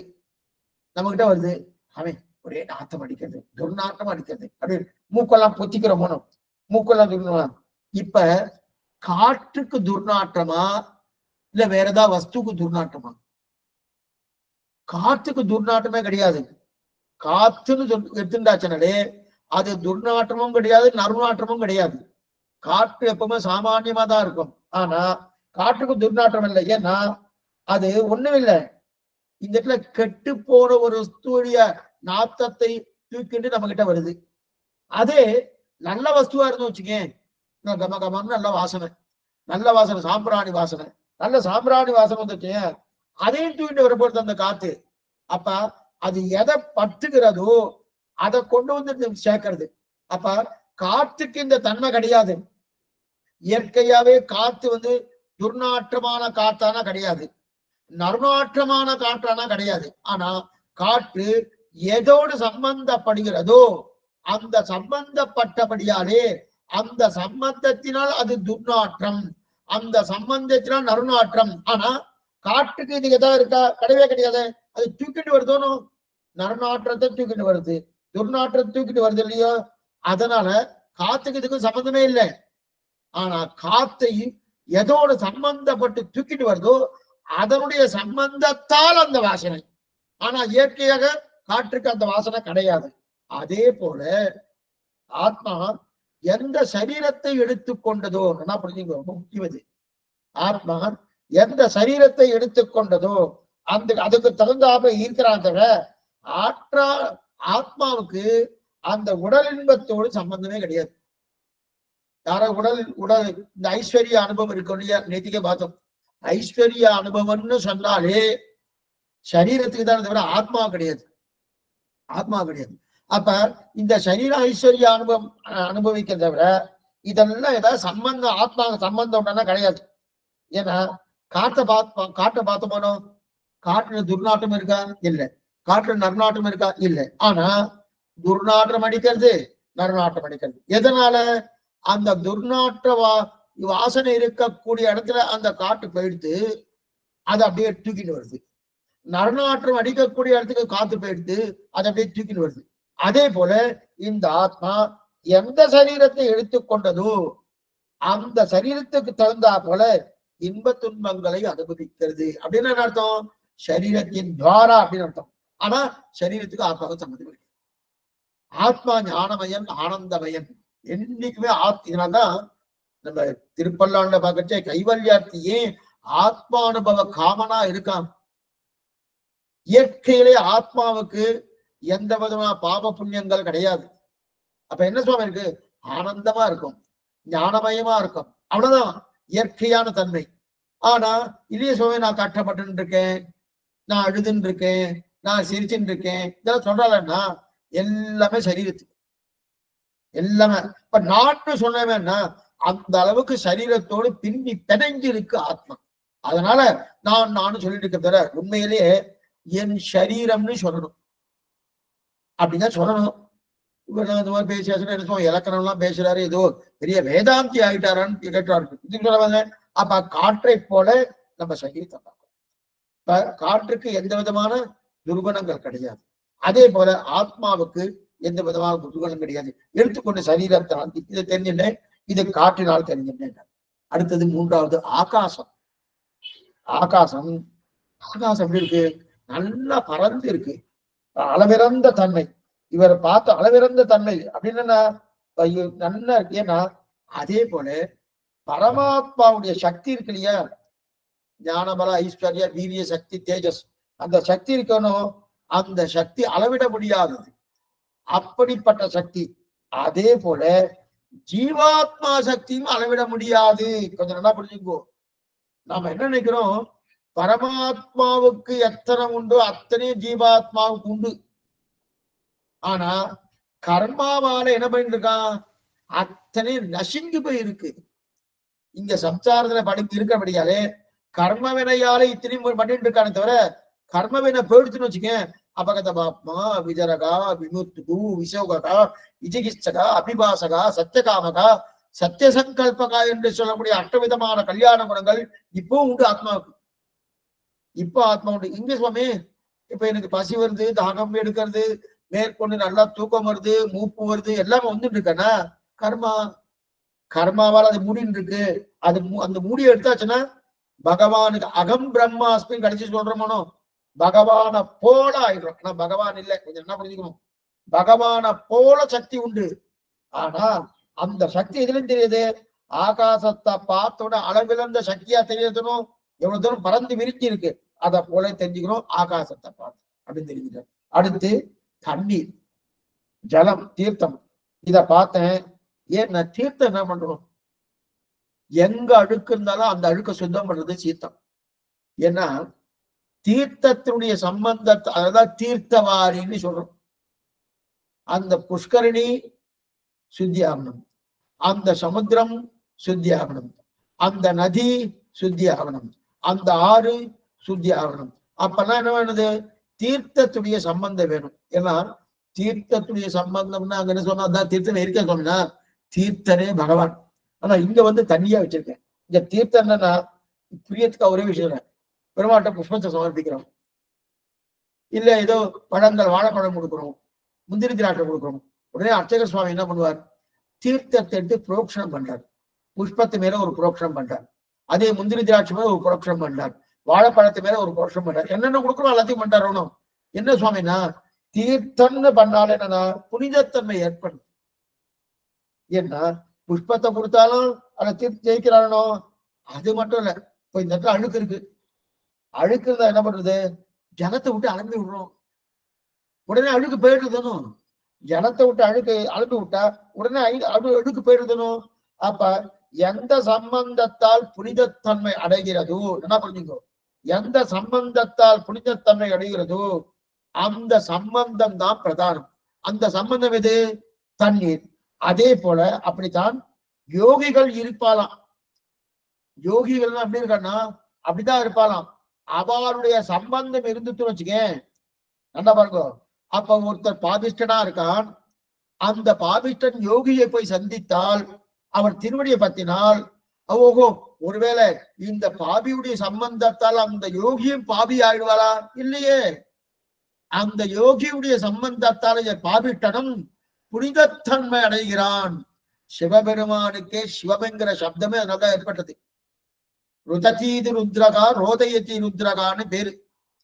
ருததீதி ருத்ரகா ரோதயதி ருத்ரகா. அதனால்தான் கங்கைக்கு இருக்கக்கூடிய ஒரு புனிதமானது வருது கிடையாது. பகவானுடைய ஸ்ரீபா தீர்த்தம், அந்த ஸ்ரீபா தீர்த்தம் பட்டவனே சிவம் அப்படின்ற சப்தம் சிவனுக்கு ஏற்பட்டது. அதுக்கு மேலே ருத்ரன்னு பேரு. அந்த ருத்ரன்னா இருக்கட்டும், 8 பேர் வாங்கிட்டாச்சுக்க. அப்படின்னா சிவம்னா மங்களம். அப்ப மங்களம்னு என்ன சுவாமி? இப்ப மங்களமான பெருமாளுடைய தீபா தீர்த்தம் பட்டபடியால சிவம் ஏற்பட்டது. அப்ப தீர்த்தத்துக்கு எத்தனை வைபவம்? அந்த தீர்த்தத்தை போல யோகிகள் இருப்பான். யோகிகள்னா அவர்கிட்ட யார் எத்தனை குற்றத்தோடு வந்தாலும் அவளுடைய குற்றங்கள் என்ன ஆகும்?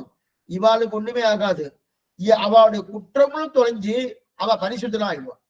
எதனால? இது போல தண்ணியை விட்டா எந்த இடத்துல அழுக்கு இருக்கோ அந்த அழுக்கெல்லாம் இல்ல சுவாமி, அந்த அழுக்கெல்லாம் மறுபடியும் தண்ணியில சேர்ந்தோட தண்ணியும் அழுக்காயிடும்னு சொல்றாளான்னு இல்லையே. தண்ணியை போட்டு அலம்பியாச்சுன்னா அந்த அளவுக்கு சுத்தியா எடுத்தணும். அதே போல யோகிகள் இருப்பான்னு தெரிவித்தார். அப்ப யோகிகளுக்கு உண்டானதவே தண்ணீர். அடுத்து அக்னி. அக்னி என்ன தெரியுமா? அக்னிக்கு இருக்கக்கூடிய இன்னைக்குமே சம்பிரோஷணம்னு பார்த்துட்டா பிரதானமா அக்னி வச்சுப்பா. சில கிரக பிரவேசம் பார்த்தா அங்க என்னதான் பசுமாட்டுக்கு கோபூஜை பண்ணாலும் உள்ளுக்குள்ள அக்னி காரியம் பண்றார். அக்னி காரியத்துக்கு என்னன்னா ஒரே பெரிய விசேஷம் என்னன்னா, பகவான்கிட்ட அர்ச்சா திருமேனி செவிக்கிறோம், அதே போல ஹோமம் பண்றோம். இதற்கு என்ன சுவாமி வித்தியாசம்? ஹோமம் பண்றச்சே நாம பெருமாளுக்கு திரவியங்கள் சமர்ப்பிக்கிறோமோ, சக்கரமங்கள் சமர்ப்பிக்கிறோம், முந்திரி திராட்சை சமர்ப்பிக்கிறோம், வாழைப்பழம் சமர்ப்பிக்கிறோம், என்னென்ன உண்டு அதெல்லாம் சமர்ப்பிக்கிறோம். அவர் எடுத்துக்கிறார பார்த்துட்டு கொடுத்துறாரு. கண்டு அருள்றார், கொண்டு அருள்வது கிடையாது. அவர் கண்டு அப்படி பார்த்துட்டு கொடுத்துடுறார். ஆனா கொண்டு அருள்வது வந்தது அக்னிதான். கொண்டு அருள்வது எது? அக்னி தானே. அப்ப எதை போட்டாலும் அக்னி சாப்பிடும், எதை போட்டாலும் அக்னி சாப்பிடணும். இல்ல சுவாமி, இத போட்டிருக்கேன், இப்ப இது ஒண்ணு இல்லை, இது நல்ல வஸ்து போட்டேன், நல்ல வஸ்து போட்டா அக்னி சாப்பிட்டு, அதே தீய வஸ்து போட்டேன் உடனே பண்ண அக்னிக்கு கெட்ட பேர் வருமானம் கிடையாது. அக்னிக்கு கெட்ட பேர் வருவான்னா கிடையாது. உரியத்துக்காக சொல்றேன். போகி பண்டிகை அன்னைக்கு எல்லாம் நிறைய கொளுத்துறோம், என்னென்ன உண்டு. இப்ப அதெல்லாம் புதுசா டயர்லாம் கொத்த ஆரம்பிச்சிட்டான். அதெல்லாம் பண்ணப்படாது. பழையன கலைதல், புதியன புகுதல்னு பேரு. பழசா இருக்கக்கூடியதெல்லாம் எல்லாத்தையும் கலைஞ்சிடணும், எல்லாத்தையும் போட்டுடணும். அப்ப என்ன பண்ணுவா, நம்ம பாயில படுத்துட்டு இருக்கோம், அந்த பாயெல்லாம் கிழிஞ்சு போயிருக்கும், அதான் போட்டுருவா. எதுக்கு சொல்ல வந்தேன்னா, அப்படி இருக்க போகி பண்ண எல்லாத்தையும் போடணும். ஓ அக்னி பார்த்து இது நல்ல வஸ்துவே இல்லையே, இதை நான் எரிக்க மாட்டேன்னு சொல்லுமான்னா சொல்லாது. எது போட்டாலும் போட்டு போனோம். அதே பெரிய ரிஷிகள்லாம் தபஸ் பண்றா, யாகம் பண்றா. யாகம் பண்றச்சு அவ பூர்ணாவதின் போது நிறைய நெய்யெல்லாம் விடுறா, நிறைய பாலெல்லாம் விடுறா. நெய் பால் விட்டா கூட எல்லாத்தையும் அள்ளி வாங்கிக்கிறது. என்னென்ன உண்டோ அத்தனையும் வாங்கி இருக்கணும். ஒண்ணுமில்லாத ஓட்டாஞ்சல் அதை போட்டாலும் அள்ளி வாங்கிக்கிறது. அது இல்ல சுவாமி, பால் தயிர் தேரு இளநீ இது மாதிரி போடணும், அதையும் வாங்கிக்கிறது. அப்ப அக்னிக்கு சரணமே கிடையாது.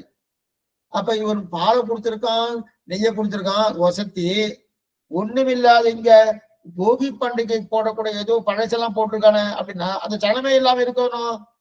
ஏன்னோ எதுக்கு சொல்ல வந்தேன்னா, அது அதோட சம்பந்தப்பட்டா, அக்னியோட சம்பந்தப்பட்டா அந்த அக்னி கெட்டு போயிடுமானா கிடையாது. அக்னிக்கு என்ன கெட்டு போகாது. அது நம்மோடு சம்பந்தப்பட்டாலும் அதனால் நாம் கட்டுப்படாது. இதுன்னா இப்ப அதே போல யாரு நம்மோடு சம்பந்தப்பட்டாலும் நாம் கெடாம இருக்கணும். அக்னியை போல இருக்கணும். யார் நம்மோடு ஒரு தீவிரவாதி நம்மோடு சம்பந்தப்பட்டார், அந்த தீவிரவாதத்தனை எனக்கு வந்துட்டு சுவாமி சொல்லப்படாது. அவரையும் பக்தாலா மாத்தம், அவரையும் பக்தாலா மாத்தம். ஏன்னா கீழே ஒண்ணு பார்த்தோம், கீழே தண்ணீரை பார்க்கச்சே என்ன தெரிஞ்சுக்கொண்டோம், நம்முடைய தொடர்பா எல்லாத்தையும் புனிதத்தன்மை ஆக்கணும்னு சொன்னோம். நம்முடைய யோகிகளோட தொடர்பாலே எல்லாம் புனிதத்தன்மை ஆயிடுச்சுன்னு அர்த்தம்.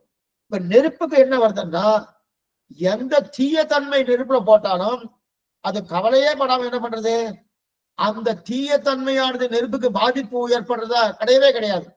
அதே போல நாம என்ன பண்ணணும், நாம் தீயவர்கள் போட்டியில இருந்தாலும் அந்த தீய பழக்கம் இருக்கணும்னு அப்படியே சொல்லல.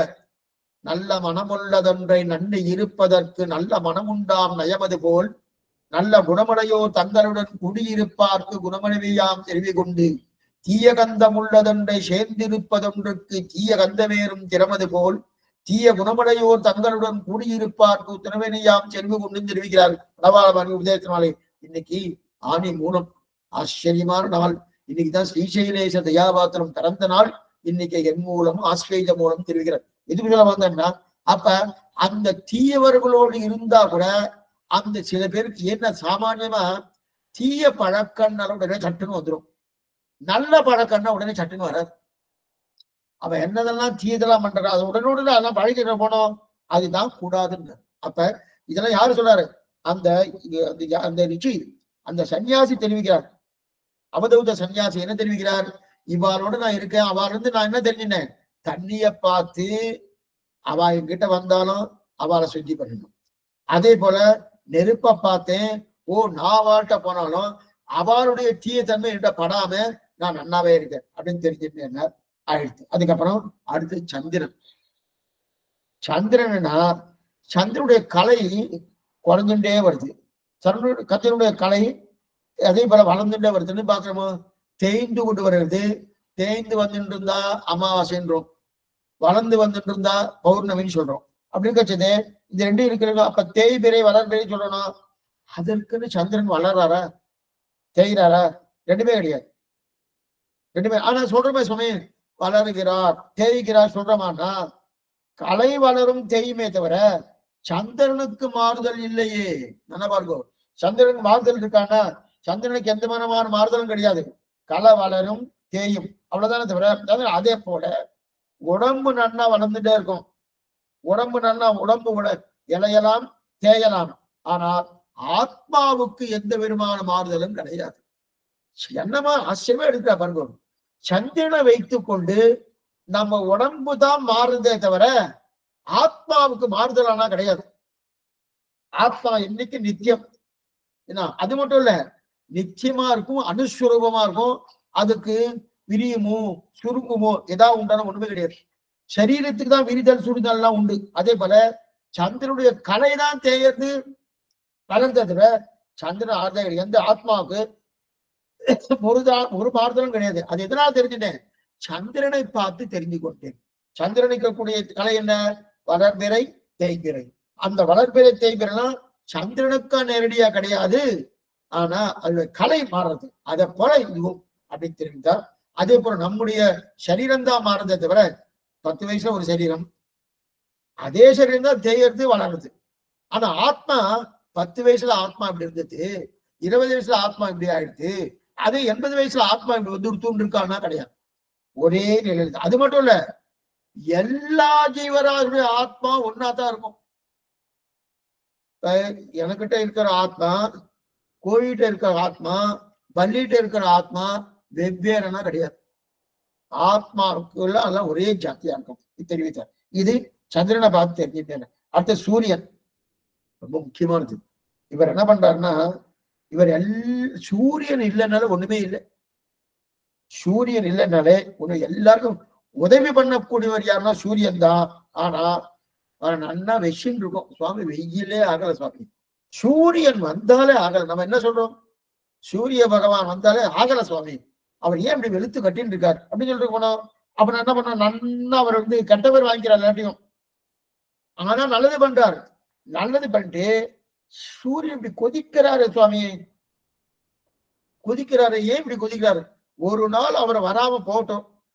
ஒரே ஒரு நாள் அவரை வராம போயிருந்தா அப்ப தெரியும் அவருடைய நன்மை என்னன்னு தெரியும். ஆனா அந்த மாதிரி நம்ம பண்றது இல்லையே. ஒண்ணு மட்டும் இல்ல, அவர் ராவ போயாச்சுன்னா எவ்வளவு சிரமங்கள். குளிர்லயே நம்ம நடுங்கி போயிடுவோம். குளிர்லயே நம்ம ஒண்ணு வேண்டாம், ராத்திரியே கொஞ்சம் ஓர் நீரிரவாய் நீண்டதால் தெரிவிக்கிற ஆழ்வார். ராத்திரி 12 மணி நேரம், அத ஒரு 100 மணி நேரம் ஆக்கிட்டேன்னு வச்சுக்கேன், குளிர்லயே நடுங்கி பிராணமே போயிடும். பிராணமே போயிடும். அப்ப சூரியன் இல்லைன்னா பிரயோஜனம் இல்லையேனோ. எதுக்கு சொல்ல வந்தேன்னா, அப்படி இருக்கச்சே அவர் அப்படி வச்சுட்டே இருக்கும். அவர் என்ன சுவாமி இப்படி கொதிக்கிறார் கொதிக்க வைக்கிறோம். ஆனா அது சில பேருக்கு மழை கூட ஆகாது. ஐயோ மழை வந்துட்டு மழையே ஆகாது, வெயிலும் ஆகாது, குளிரும் ஆகாது, பனியும் ஆகாது, சூரியனும் ஆகாது. அப்ப சூரியனா வெயிலானா என்னன்னா ரொம்ப வெயில் வந்துட்டுறீங்க தாங்கல சுவாமி, என்னால முடியல அப்படின்னு சொல்றோம் இல்லையா. ஆனா சில இடத்துல சூரியனே இல்லாத ஊர்லாம் இருக்கு. பூமத்திய ரேகை கீழே சூரியனே இல்லாத ஊர்லாம் இருக்கு. 10 நாள் தான் வந்து வருஷத்துல 10 நாள்ல 10 மாசத்துல 10 நாள் தான் சூரியனே உறவாரு. அவெல்லாம் எப்படி இருப்பா பாத்துக்கோ. சூரியனே அவனை கண்ணாலே பார்க்க முடியாது. 10 நாள் தான் அவன் அதை பார்த்து சொன்ன. அவெல்லாம் கவலைப்படாம இருக்கான்னு அதுக்கு தவிர மாத்திக்கிறாரோ. அப்ப சூரியன் எத்தனை நல்லது பண்றான், அத்தனை நல்லது பண்ணாலும் அவரை வெஷிட்டு தானே இருக்கும். அவர் வெஷிட்டு இருக்கும். அதே போல நாம எத்தனை நல்லது பண்ணாலும் சில பேர் வெயிறாளணும். என்ன பண்ணிட்டார் பெருசா, ஒண்ணும் பண்ணல அப்படின்னு சொல்லி எத்தனை வெயிறாளணும். அதை பத்தி நீ கவலையே படாத. சூரியன் கவலைப்படுறாரா? இன்னைக்கு வெஷின் இருக்கா, நான் வந்தாலே வர வெயிரா, நான் போறதா இல்லை. பகவான் கோச்சிக்குவார். பீஷாத்மா வாத்தப்பவதே பீஷ உதோதி சூரியகா பீஷாத்மா அக்னித்ரேஞ்ச இந்திரச்ச. அக்னியாகட்டும், வாயுவாகட்டும், இந்திரனாகட்டும், சூரியனாகட்டும் பகவானுடைய ஆணைக்கு பயந்து கொண்டு இன்னைக்கு 6:10க்கு அவர் உதயமாகணும். எனக்கு கொஞ்சம் ஜலதோஷமா இருக்கு, கொஞ்சம் டயர்டா இருக்கு, நான் ஒரு 7:10க்கு வருவாரான்னு நினைக்கலாமான்னா நினைச்சா ஒரு ஷீட்டு காலி. இவருடைய ஷீட்டு காலி. பகவானுடைய இவருக்கு அந்த பதவியை கொடுக்க மாட்டார். அந்த தூரம் பயந்துட்டு பண்றாலும். ஆனா அப்ப அவ்வளவு தூரம் நல்லா பயந்துட்டு நம்முடைய நன்மைக்காக பண்ணி கொண்டிருந்தாலும் நம்ம வச்சுட்டே இருக்கும். அதே போல சில சுவாமிகள்லாம் இருக்கா, நிறைய கைங்கரியம் பண்ணுவா. கோயில்ல பண்ணுவா, பாகவதாலுக்கு பண்ணுவா, ஸ்ரீவைஷ்ணவாலுக்கு பண்ணுவா. அத்தனை பண்ணிட்டு நல்லா வாங்கி கட்டிப்பா. அதுக்கு என்ன சுவாமி, ஏன் சுவாமி அதுக்கு பண்ணாமே பேசாம இருக்கலாம்? அது மாதிரி இருக்கப்படாது. இது என்ன, இது எம்பெருமானாருக்கு விஷத்தை கொடுத்த தேசம் இது. எம்பெருமானாருக்கு விஷத்தை கொடுத்திருக்காளே, அவரை நல்லது பண்ணலையா? இருக்கிற நன்மையே அவர் தான். அப்படிப்பட்ட நன்மையாக இருக்கக்கூடிய உத்தாலக ஆச்சாரிக்கு விஷத்தை கொடுத்த ஊரா இருக்கிறபடியாலே வெய்யதுன்னு விஷயத்துதான் இருக்கு, ஒண்ணும் கிடையாது. அது ஒண்ணும் பண்ண முடியாது. அது இதுதான் இது இருள் தருவா ஞானம்னு பேரு. இது டெலிவிஷனுக்கு திருநாடு அல்ல, இருள் தருவா ஞானம். அப்படி இருக்கச்சே இங்க அந்த மாதிரி நான் பாட்டு கேட்டுருந்தாங்க, வேற வழி கிடையாது. ஆனா அதை பத்தி கணிசிக்காம நாம எதற்காக நம்ம பகவான் சிருஷ்டித்தானோ அந்த சிருஷ்டி காரணம் 4 பேருக்கு நன்மை பண்றது, 4 பேர் 4 உபதேசம் பண்றது, 4 பேர் 4 கைங்கரியம் பண்றது, பகவத் கைங்கரியம், பாகவத கைங்கரியம், ஆச்சார கைங்கரியம், இதெல்லாம் 12 தடவை திட்டத்துக்கு போடும். அது ஒண்ணும் சேராது, எதுவுமே சரி. என்ன பண்ண முடியும்? அதிகபட்சம் உங்க சரீரத்தை தான் தெரியும், ஆத்மா திட்ட முடியாது. ஆத்மா தெரியலையே. திட்ட முடியாது.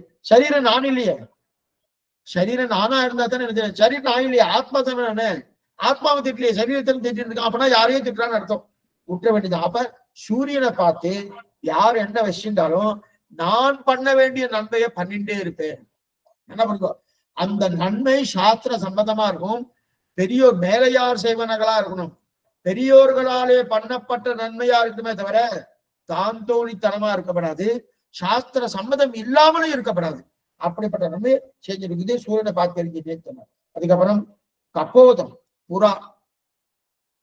புறான்னா என்ன பண்ணோம்னா, புறா தன்னோடு இருக்கிற இடத்துல எப்போதும், இதெல்லாம் யாருக்கு சொல்லிட்டு இருக்கா, அவதூத சன்னியாதிக்கும் எது மகாராஜிக்கும் சம்வாதம். இந்த 2 பேரும் பேசிட்டு இருக்காருனோ அந்த பேச்சுவார்த்தையை கண்ணனன் பெருமான் யாரு உத்தவருக்கு சொல்லிட்டு இருக்காரு. நம்ம எங்க இருக்கோம் அதை நம்ம நல்லா ஞாபகம் வச்சுக்கணும். உத்தவர் என்ன பண்றா, நீ கண்ணா நீ வயாச்சனா இருக்க முடியாதுன்னு சொல்லிச்சே, அப்ப உபதேசம் பண்றாரு. இந்த உபதேசம் எல்லாம் பண்ணிட்டு இருக்கார். அந்த உபதேசம் தன்னுடைய குலத்திலே முன்னாடி எது மகாராஜா வந்தாருனோ அவருக்கும் அவதூத சன்னியாசுக்கும் நடந்த சம்பாதம், அந்த சம்பாதத்தை தான் இப்ப சொல்லிட்டு இருக்காரு. இப்ப அடுத்து அதுல புறா, கபோதம் என்று சொல்லக்கூடிய புறா. புறா என்ன பண்ணும்னா, தன்னோடு கூட இருக்கிறவரோடு நல்ல அன்பு வைக்குமா, அன்பு வச்சுட்டு இருக்கோம். அப்படின்னா காப்பாற்றும் அளவுக்கு அன்பு வைக்கணுமே, நல்லா புரிஞ்சுக்கோ. காப்பாற்றும் அளவுக்கு அன்பு வைக்கணுமே தவிர அன்பினால் காப்பாற்ற முடியாம போய்விடக்கூடாது. அதுதான் ரொம்ப முக்கியம். அன்பினால் புரியத்துக்காக சொல்றேன். என்ன என்ன சுவாமி சொல்ற, புரியலையே சுவாமின்னா, காப்பாற்றும் அளவிற்கு அன்பு வைக்கணும். அன்பு இருக்கணும். இந்த சுவாமி மேல இருக்கணும், அங்க மேல இருக்கணும், அதே மாதிரி மனைவி மேல இருக்கணும், பர்த்தா மேல இருக்கணும், குழந்தைகள் மேல இருக்கணும், எல்லாம் இருக்கணும். வாசியம் தான். அது காப்பாற்ற முடியாம போய்விடக்கூடாது. அப்படின்னா ஒரு எக்ஸாம்பிள், பெண்புறா. அந்த பெண்புறா என்ன பண்ணிட்டு இப்படி போயிட்டே இருக்கச்சே வேடன் கொண்டு வலையில போட்டா, வலையில சிக்கன் விட்டு, வலையில பெண்புறா சிக்கன் எடுத்து, அப்ப வேடன் விளையாடு பெண்புறாவை பிடித்து கொண்டான். சரி, நல்லா தெரியுது. ஆனா ஆண்புறா வந்தது. கொஞ்சம் யோசித்து நடக்கணும். அப்படின்னு பெண்புறா மாட்டேன்னு எடுத்து, இனிமே நம்ம பெண்புறாவை எப்படி நம்ம மாற்றுறது, வெளில கொண்டு வரணுமோ அப்படின்னு யோசிக்கணுமோ, யோசிச்சு நடந்து இருக்கணும். ஆனா பெண்புறாவிட்ட இருக்கக்கூடிய ஆசை, அந்த ஆசையில என்ன பண்ணா, கிட்டக்க போய் என்ன பண்ணா, நேரா வேடன்ட்ட போய், ஓ வேடனே அந்த பெண்புறா விட்டுடு விட்டுடு விட்டுடு அப்படின்னு சொல்லிட்டு இருக்கச்சே, இதுவும் சிக்கின்னு, இந்த ஆண் புறாவும் சிக்கின்னு. அதான் ஜாகிரதையா பண்ணணும். ஆண் புறாவும் என்ன, அன்பால இன்னொருத்தரை காப்பாத்துற அளவுக்கு இருக்குமே தவிர அன்பாலேயே இன்னொருத்தரே நான் சேர்த்து நானும் போய் மாட்டிட்டு இருப்பேன் அப்படின்னு இருக்கப்படாது. இதுவும் சிக்கின்னு விட்டோம். கிட்டக்க போய் விட்டுன்னு சொன்னோன்னு. அப்ப புறாவனத்துல என்ன தெரிஞ்சுட்டேன்னா, தேவையற்ற அன்பு காட்டினால் என்ன பண்ணுது, சாமர்த்தியம் இல்லாமல் அன்பு செலுத்தினால் வைத்தால் நாமும் அழித்து போக வேண்டியதுதான். இதைத்தான் ஆழ்வார் தெரிகிறார். கொண்ட பெண்டீர் மக்களுற்றார் சுற்றத்தவர் பிறரும் கண்டதோடு பட்டதல்லால் காதல் மற்றி யாதுமில்லை, எந்திசையும் கீழும் மேலும் முற்றமும் உண்டபிரான் தொண்டராமாய் உயரல்லால் இல்லை கண்டீர் துணையை திரும்புகிறார்கள். என்னன்னா, யாராட்ட எந்த விதத்துல அன்பு வைக்கணுமோ அப்படி அன்பு வைக்கணும். அதாவது தேவையில்லாத விஷயத்துல அன்பு வைக்கப்படாது. அது மட்டும் இல்ல, தேவை இருக்கிற விஷயத்துல அன்பு வைக்கணும். அந்த அன்பும் அவர்களை காப்பாற்றும் அளவுக்கு அன்பு இருக்கணும். அது அந்த மாதிரி அன்பு இல்லைன்னு வச்சுக்கேன், ஒண்ணு வேண்டாம். ஒரு குழந்தை சின்ன தொட்டியில் வீழ்ந்துட்டு, சின்ன தொட்டில், அதை காப்பாற்றணும் பண்ணும். எனக்கும் நீச்சல் தெரியாது, ஒண்ணும் தெரியாது, நானும் தமக்கட்டி வீழ்ந்தேன், நானும் போக வேண்டியது. அப்ப என்ன பண்ணும், உடனே யுக்தியை கையாளி அது கயிறோ இல்ல யாரோ நீச்சல் தெரிஞ்சவரோ என்னென்ன பண்ணுமோ அதெல்லாம் பண்ணிடணும். அதை விட்டுட்டு நானும் போறேன் அப்ப 2 பேரும் நாசமடைய வேண்டியதா இது சொன்னா அந்த மாதிரி கூடாது. அதான் தெரிவிக்கிறது. அப்ப அன்பு எப்படி இருக்கணும், இன்னொருத்தரை காப்பாற்றும் அளவுக்கு அன்பு இருக்கணும். அப்படிப்பட்ட அன்பு இருக்கணும். இது எங்க தெரிஞ்சுன, புறாட்டு இருந்து தெரிஞ்சுட்டேன். கப்போதம்னு பேரு.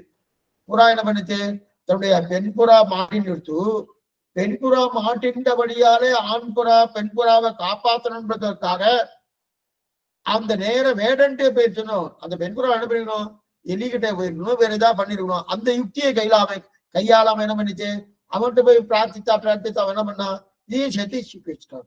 இப்ப இதுல இருந்து என்ன தெரியுது, தேவையில்லாத அன்பு கூடாது. இது புறாட்டுன்னு தெரிஞ்சுட்டேன். அதுக்கப்புறம் அஜகரம். மலைப்பாம்பு. மலைப்பாம்பு இது என்னன்னா, இது ஒரே இடத்துல தான் இருக்கும், அது எங்கேயுமே போகாது. அப்படி சில பேர் சொல்லுவாங்க, சாப்பிட்டுட்டு மலைப்பாம்பு போல படுத்துட்டு இருக்கேன். ஆனா அசையாது, ஒண்ணும் பண்ணாது. அப்படி படுத்துட்டு இருக்க இல்லையா, அப்படியே கிடக்க இல்லையா. ஏன்னா இதுக்கு தேவையான இறை இருக்கணும், சாப்பாடு. இதுக்கு தேவையான இறையை இது தேடிண்டே போகாது. இது தேடிட்டு போகுமான்னா தேடிண்டே போகாது. ஏன் சுவாமின்னா, பக்கத்துல வந்து இருக்குன்னா அதை சாப்பிடும், போகாது. சரி சுவாமி, இறையை தேடிட்டு போகாதா? தனக்கு ஏதோ புழு பூச்சி இதெல்லாம் வேணுமே, அதை தேடிட்டு போகவே போகாது. பக்கத்துல வந்து அடிச்சு சாப்பிடும். அப்ப எப்படி சுவாமி இருக்குன்னா, இதுக்கு ஒரு நம்பிக்கை இருக்கு. என்ன நம்பிக்கைன்னா, என்ன பகவான் படைச்சிருக்கார். எப்ப பகவான் படைத்தானோ அவரே எனக்கு இறையை கொண்டு வந்து கொடுப்பார் என்கிற ஒரு நம்பிக்கை இவளுக்கு பரிபூர்ணமா இருக்கு. இந்த திட அத்தியவசாயம்தான் சரணாகதின்னு பேர். பகவானு ரட்சிஷிதி விஸ்வாசகா ஆனுகூல்யச சங்கல்பகா பிராதிகூல்யச வர்ஜனம் ரட்சிஷிதி விஸ்வாசகா. பகவான் என்னை ரட்சித்தே தீருவேன் என்கிற விசுவாசம் இருக்கணுமோ, அந்த விசுவாசம் மலைப்பாம்புக்கு பரிபூர்ணமா இருக்கு.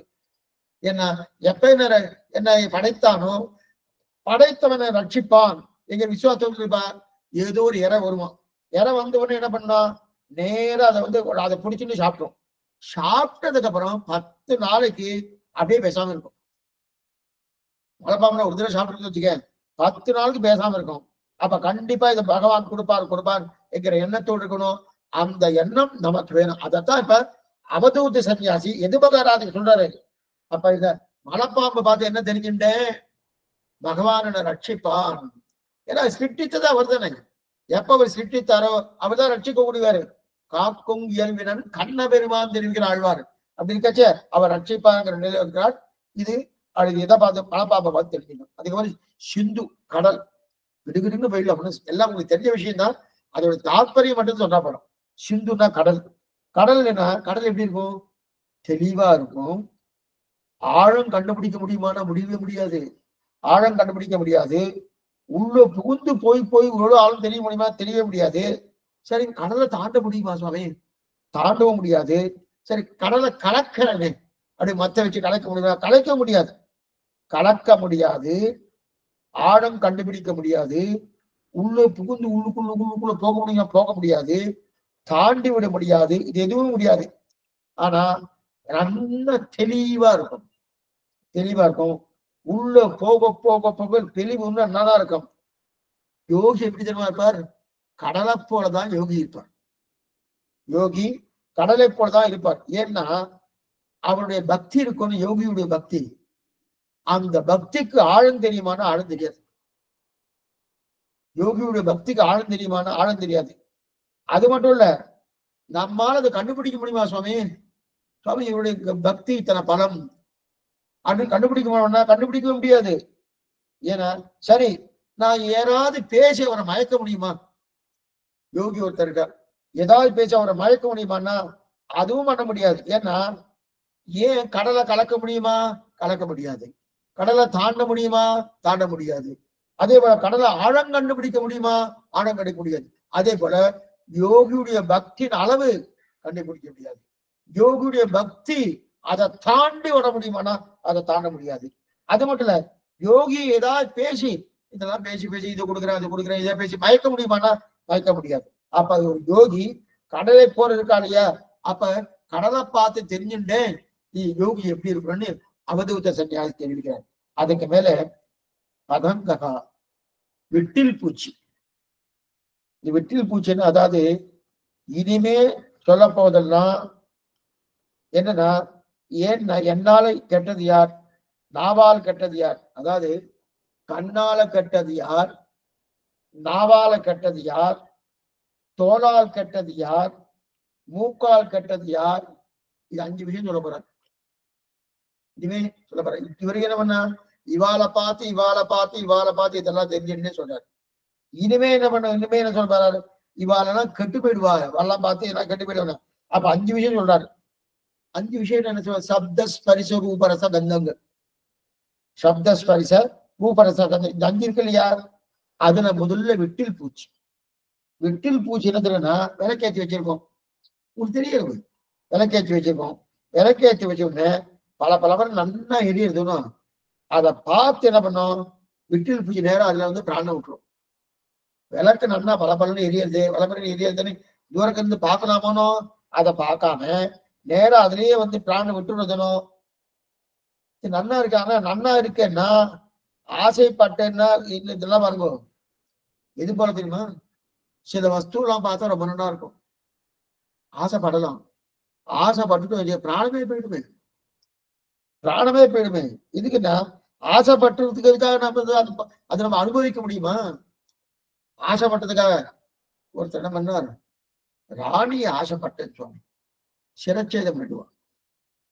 சிரச்சேதம் பண்றா இல்லையா, அப்ப என்ன தெரியுது, விட்டில் பூச்சி போல, வெற்றில் பூச்சி போல நன்னா இருக்கேன்னா பிராணமே போயிடுமோனும். அது பண்ணவே கூடாது. இதுதான் பாகவதத்திலே, இதே பாகவத்திலே முன்னாடி நம்ம பார்த்துருக்கோம்.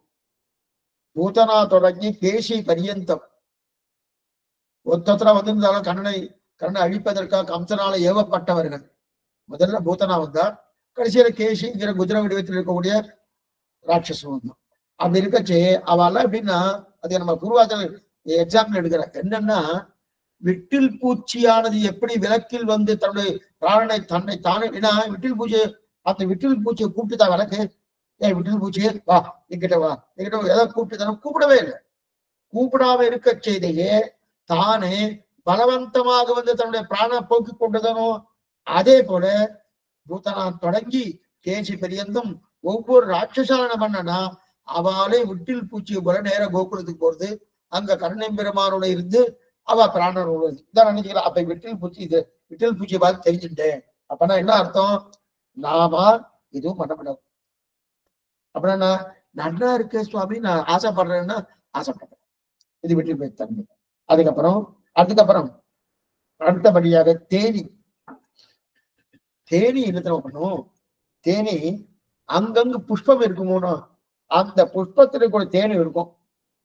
ஆனா அந்த புஷ்பத்துல கூட தேனி இருக்கிறதுனோ அந்த புஷ்பம் தேனிக்கு தேனை கொடுப்பதற்கு எப்பாவது வருத்தப்பட்டதோ, எப்பாவது வருத்தப்பட்டிருக்குமோ. இது என்னது, எப்ப பாரு தேனி வந்து என் புஷ்பத்துல வந்து தேனை எடுத்துட்டு இருக்கு அப்படின்னு வருத்தப்படாது. ஆனா அதே நேரத்துல அந்த புஷ்பத்துல இருந்து எவ்வளவு தேன் எடுக்குமோ அவ்வளவுதான் எடுக்கும். தேனி என்ன பண்ணணும்னா அந்த புஷ்பத்திலிருந்து புஷ்பத்தை அப்படியே உறிஞ்சிற மாதிரி எடுக்காது. அந்த புஷ்பத்துல இருந்து எவ்வளவு தேன் எடுக்கும் அவ்வளவுதான் எடுக்கும்.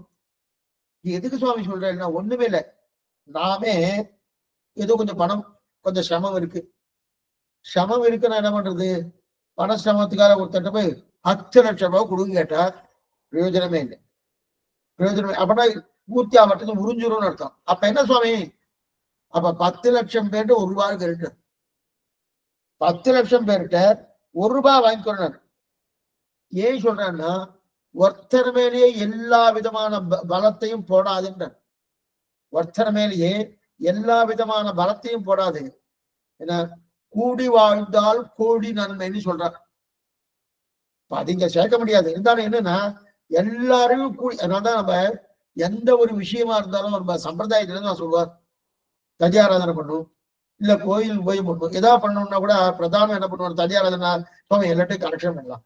இவ ஒரு 10 ரூபாய் கொடுத்தா, அவர் ஒரு 10 ரூபாய் கொடுத்தா, அவர் 100 ரூபாய் கொடுத்தார், இவர் 1000 ரூபாய் கொடுத்தார். ததியாராதனைக்கு ஒரு 5 லட்சமா ஆறுதுன்னு வச்சுக்கணும். 5 லட்சம் ரூபாய் ஆச்சுன்னா 5 லட்சம் ரூபாய் ஒருத்தரே கொடுக்க மாட்டார்.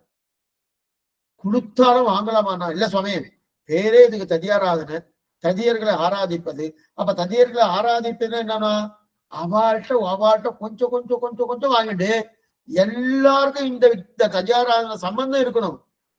அந்த பாகவத சம்பந்தம் பகவத் சம்பந்தம் 2 இருக்கணுமோனோ, எல்லாத்தையும் வாங்கிக்கிறோமோனோ. அது எதிலிருந்து தெரிஞ்சுட்டேன், தேனியை போல தெரிஞ்சுட்டேன். தேனி ஒரே புஷ்பத்துல எடுக்காது. தேனை அங்கங்க கிட்டத்தட்ட ஒரு நாளைக்கு 15-20 புஷ்பத்துக்கு போகும். புஷ்பத்துக்கு போய் அதுல இருந்து அதுவும் பூச்சியா உறிஞ்சாது, ஒரு துளி எடுத்துக்கும் கூட போய் சேர்க்கும், மறுபடியும் இன்னொரு புஷ்பத்துக்கு போகும், ஒரு துளி எடுக்கும் கூட போய் சேர்க்கும். இந்த மாதிரி பண்றதுனோ. அப்ப தேனியை வைத்துக் கொண்டு இந்த மாதிரி, ஏன்னா ஒரு துளிதான் எடுக்கணுமே தவிர, அதே போல எல்லாத்தையும் ததியாராதற்காக கலெக்ஷன் போனா கூட நீங்க ஒரு 10 லட்சம் கொடுக்குறீங்களா அப்படின்னு கேட்கப்படாது. அப்ப என்ன சொல்ல, மாலை முடிஞ்சது அதை கொடுக்கலாம் அப்படின்னு தெரியுங்களா. அதான் தேனியை பார்த்து தெரிஞ்சுட்டேன். அதுக்கு பிறகு யானை இது என்ன, இந்த யானை எப்பவுமே பெண் யானையோடு சுகத்துக்கு ஆசைப்படக்கூடிய தன்மை யானைக்கு உண்டு. ஏன்னா இதுக்கு ஸ்பர்ச சுகம், இது ஆசைப்படும். பெண் யானையின் ஸ்பர்சம் இருக்கு இல்லையா, தொடு உணர்ச்சி. பெண் யானையின் ஸ்பர்சம் இருக்கு இல்லையா, அந்த ஸ்பர்ச சுகத்துக்கு ரொம்ப இது ஆசைப்படும். அப்பனா என்ன அர்த்தம், இதுக்குதான் விஷயாந்தரங்கள்னு பேர். விஷயாந்தரங்கள். ஒரு பெண்ணை பார்த்தோ ஒரு பெண் ஆணை பார்த்தோ சரீர சம்பந்தத்திற்கு இருக்கக்கூடிய ஆசை படப்படாது. இது போல யானைக்கு இப்படிதான் ஆசை இருக்கும். பெண் யானையை பார்த்தாலே ஸ்பரிச சம்பந்தம் வேணும்னா, அப்ப யானையை பார்த்து தெரிஞ்சுட்டே என்னது, தொடு உணர்ச்சிக்கு ஆசைப்பட்டால் கெட்டே போக வேண்டியதுதான். இன்னைக்கு அது நிறைய ஆயிடுச்சு. தொடு உணர்ச்சிக்கு ஆசைப்பட்டால் கெட்டே போக வேண்டியதுதான். தொடு உணர்ச்சின்னா ஒரு ஆண்மகன், அதுக்குன்னு பாரியா பர்த்தாக்கெல்லாம் இங்க சொல்லல. என்ன புரியுங்க, பாரியா பர்த்தா பத்தி இங்க சொல்லவே இல்லை. பாரியா பர்த்தா சாஸ்திர சம்மதம். ஆனா அந்த சாஸ்திர சம்மதமா இருந்தாலும் அதுக்குன்னு நாலு கிழமை, அதுக்குன்னு நேரம் காலம்லாம் நம்முடைய பூர்வாச்சாரம் வகுத்து இருக்கா, சாஸ்திரமா அதுக்கு வகுத்து இருக்கு. அந்த நிலைக்கு தகுந்தா போலதான் அந்த அந்த நிலையை நம்ம கையாள முடியுமே தவிர, இது சொல்ல வந்தேன்னா, அப்ப ஒரு ஆண் பெண் இடத்துக்காக இந்த நிலையை வச்சுட்டாலே அது ஆபத்துல கொண்டு போய் முடியும் அப்படின்னு தெரிவிக்கிறாங்க. அதனால ஆசைப்பட்டேன்னு வச்சுக்க, கிட்டே இந்த மண்ணாசை, பெண்ணாசை, பொன்னாசைன்னு சொல்லுவா. மண்ணாசை நிலத்துல ஆசை, பொன்னாசை தங்கத்துல ஆசை, பெண்ணாசை இந்த பெண்ணின் மேல ஆசை. இது மூணுமே சமத்தை தான் கொடுக்குமா. மூணுமே சமத்தை கொடுக்கும். அதுல முக்கியமா என்னன்னா, பெண்ணாசை மண்ணாசையா தவலை. ஒரு நிலத்தை வாங்கிட்டேன் பேசாம வந்துருவோம். ஆனா பெண்ணாசை இருக்கு, என்ன பண்ணுனா, இன்னைக்கு அனுபவிச்சுட்டேன் சுவாமி முடித்து இனிமே வேண்டாம்னு இருக்குமானா, இன்னும் தூண்டு இன்னும் தூண்டு இன்னும் தூண்டிண்டே இருக்கும். அதனால பெண்ணாசை கூடாது. அது என்ன பண்ணும், நம்மளை கெட்டே போக வைத்து விடுங்க. அதை பார்த்து தெரிஞ்சுன்னு சொன்னார் யானையை பார்த்து. அதே போல வேடன், வேடனை பார்த்து என்ன தெரிஞ்சுட்டேன்னா, என்ன பாருங்க, இப்ப வேடன் பார்த்து தெரிந்து கொண்டேன் சன்னியாசிகளுக்கு பெருமை தேனீக்கள் சேர்ந்து தேனடைய கடி. இதெல்லாம் பாருங்க, சன்னியாசிகள் இருக்காங்க, சன்னியாசிகளுக்கு என்ன தெரியுமா பெருமை. இப்ப நம்ம இதுக்கு முன்னாடி தேனி பார்த்த போனோம். தேனி என்ன பண்ணிட்டு, தேனீக்கள் எல்லாம் ஒவ்வொரு புஷ்பத்திலே எத்தனை தேனை எடுக்கணுமோ அந்த தேனை எடுத்துட்டு தேன் கூடு கட்டுறது விரும்பணும். ஆனா தேன் கூடு கட்டி முடிச்ச உடனே என்ன பண்றான் வேடன், என்ன பண்றதுமா, அந்த தேன் கூட தட்டி அதை பூர்த்தி அந்த தேனை தான் எடுத்துக்கிறான். தேனை கூடு கட்டினது தேனீக்கள். ஆனா தேனீக்கள் கட்டின கூட்டை தட்டி அந்த தேனை எடுத்துக்கொண்டு அனுபவிப்பவன் யார் என்றால் வேடன். இது என்ன சுவாமி, ஒருத்தர் உழைக்கிறார், இன்னொருத்தர் அனுபவிக்கிறார், அந்த மாதிரி பண்ணலாமான்னா பண்ணலாம். இது தேனீக்களுக்கு உண்டான தன்மை. தேனி என்ன பண்ணும், தான் உழைச்சி தேன் கூடு கட்டும். அந்த உழைத்து தேன் கூடு கட்டினதை வேடன் அந்த கூட்டை கலைத்து அந்த தேனை எடுத்துக்கிறான். அதே போல கிரகஸ்தர்கள் இருக்கா இல்லையா, கல்யாண மாணவர்களுக்கு கிரகஸ்தர்கள் பேரு. அந்த கிரகஸ்தர்னா சேர்த்து சம்பாதிக்கணும். அவ சம்பாதி வச்சா ஒரு சன்னியாசி அதை வைத்து கொண்டு போய் கைங்கரியம் பண்ணலாம். நல்லா புரிஞ்சுப்போம்.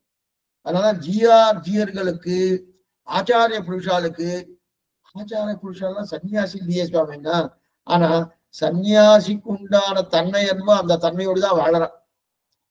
ஆச்சாரிய கைங்கரியம் பிரதானம் சொல்றோமோ, அப்படி சரீரம் அர்த்தம் இது ரெண்டுமே ஆச்சாரனுக்கு தான். நம்ம சரீரம் ஆட்டம்னா அர்த்தம்னா நம்முடைய சொத்து எல்லாமே ஆச்சாரனுக்கு தான். அப்படி இருக்கணுமோனோ, அப்ப என்ன பண்றது, தேனீக்கள் கூடு கட்டினபடியால வேடன் எடுத்துட்டு போறான். கிரகஸ்தர்கள் சம்பாதித்து சன்னியாசி கொண்டு போய் கொடுக்கணும். கொடுத்தா என்ன, அவ கைங்கரியம் பண்ணுவா. கைங்கரியம் பண்ண இது எதுவும் தெரியுது, வேடனை பார்த்து தெரிஞ்சுட்டான். வேடனை பார்த்து வேடன் என்ன பண்ணா, தேனீக்கள் கட்டின கூட்டை தான் உடைச்சுன்னு போறான்னு. அதே போல சன்னியாசிகளுக்கு யார் பண்ணும், கிரகஸ்தால் தான் பண்ணும். கிரகஸ்தால என்னென்ன உண்டோ அவதான் சம்பாதிச்சு கொடுக்கணும்னு தெரிவிக்கிறார்.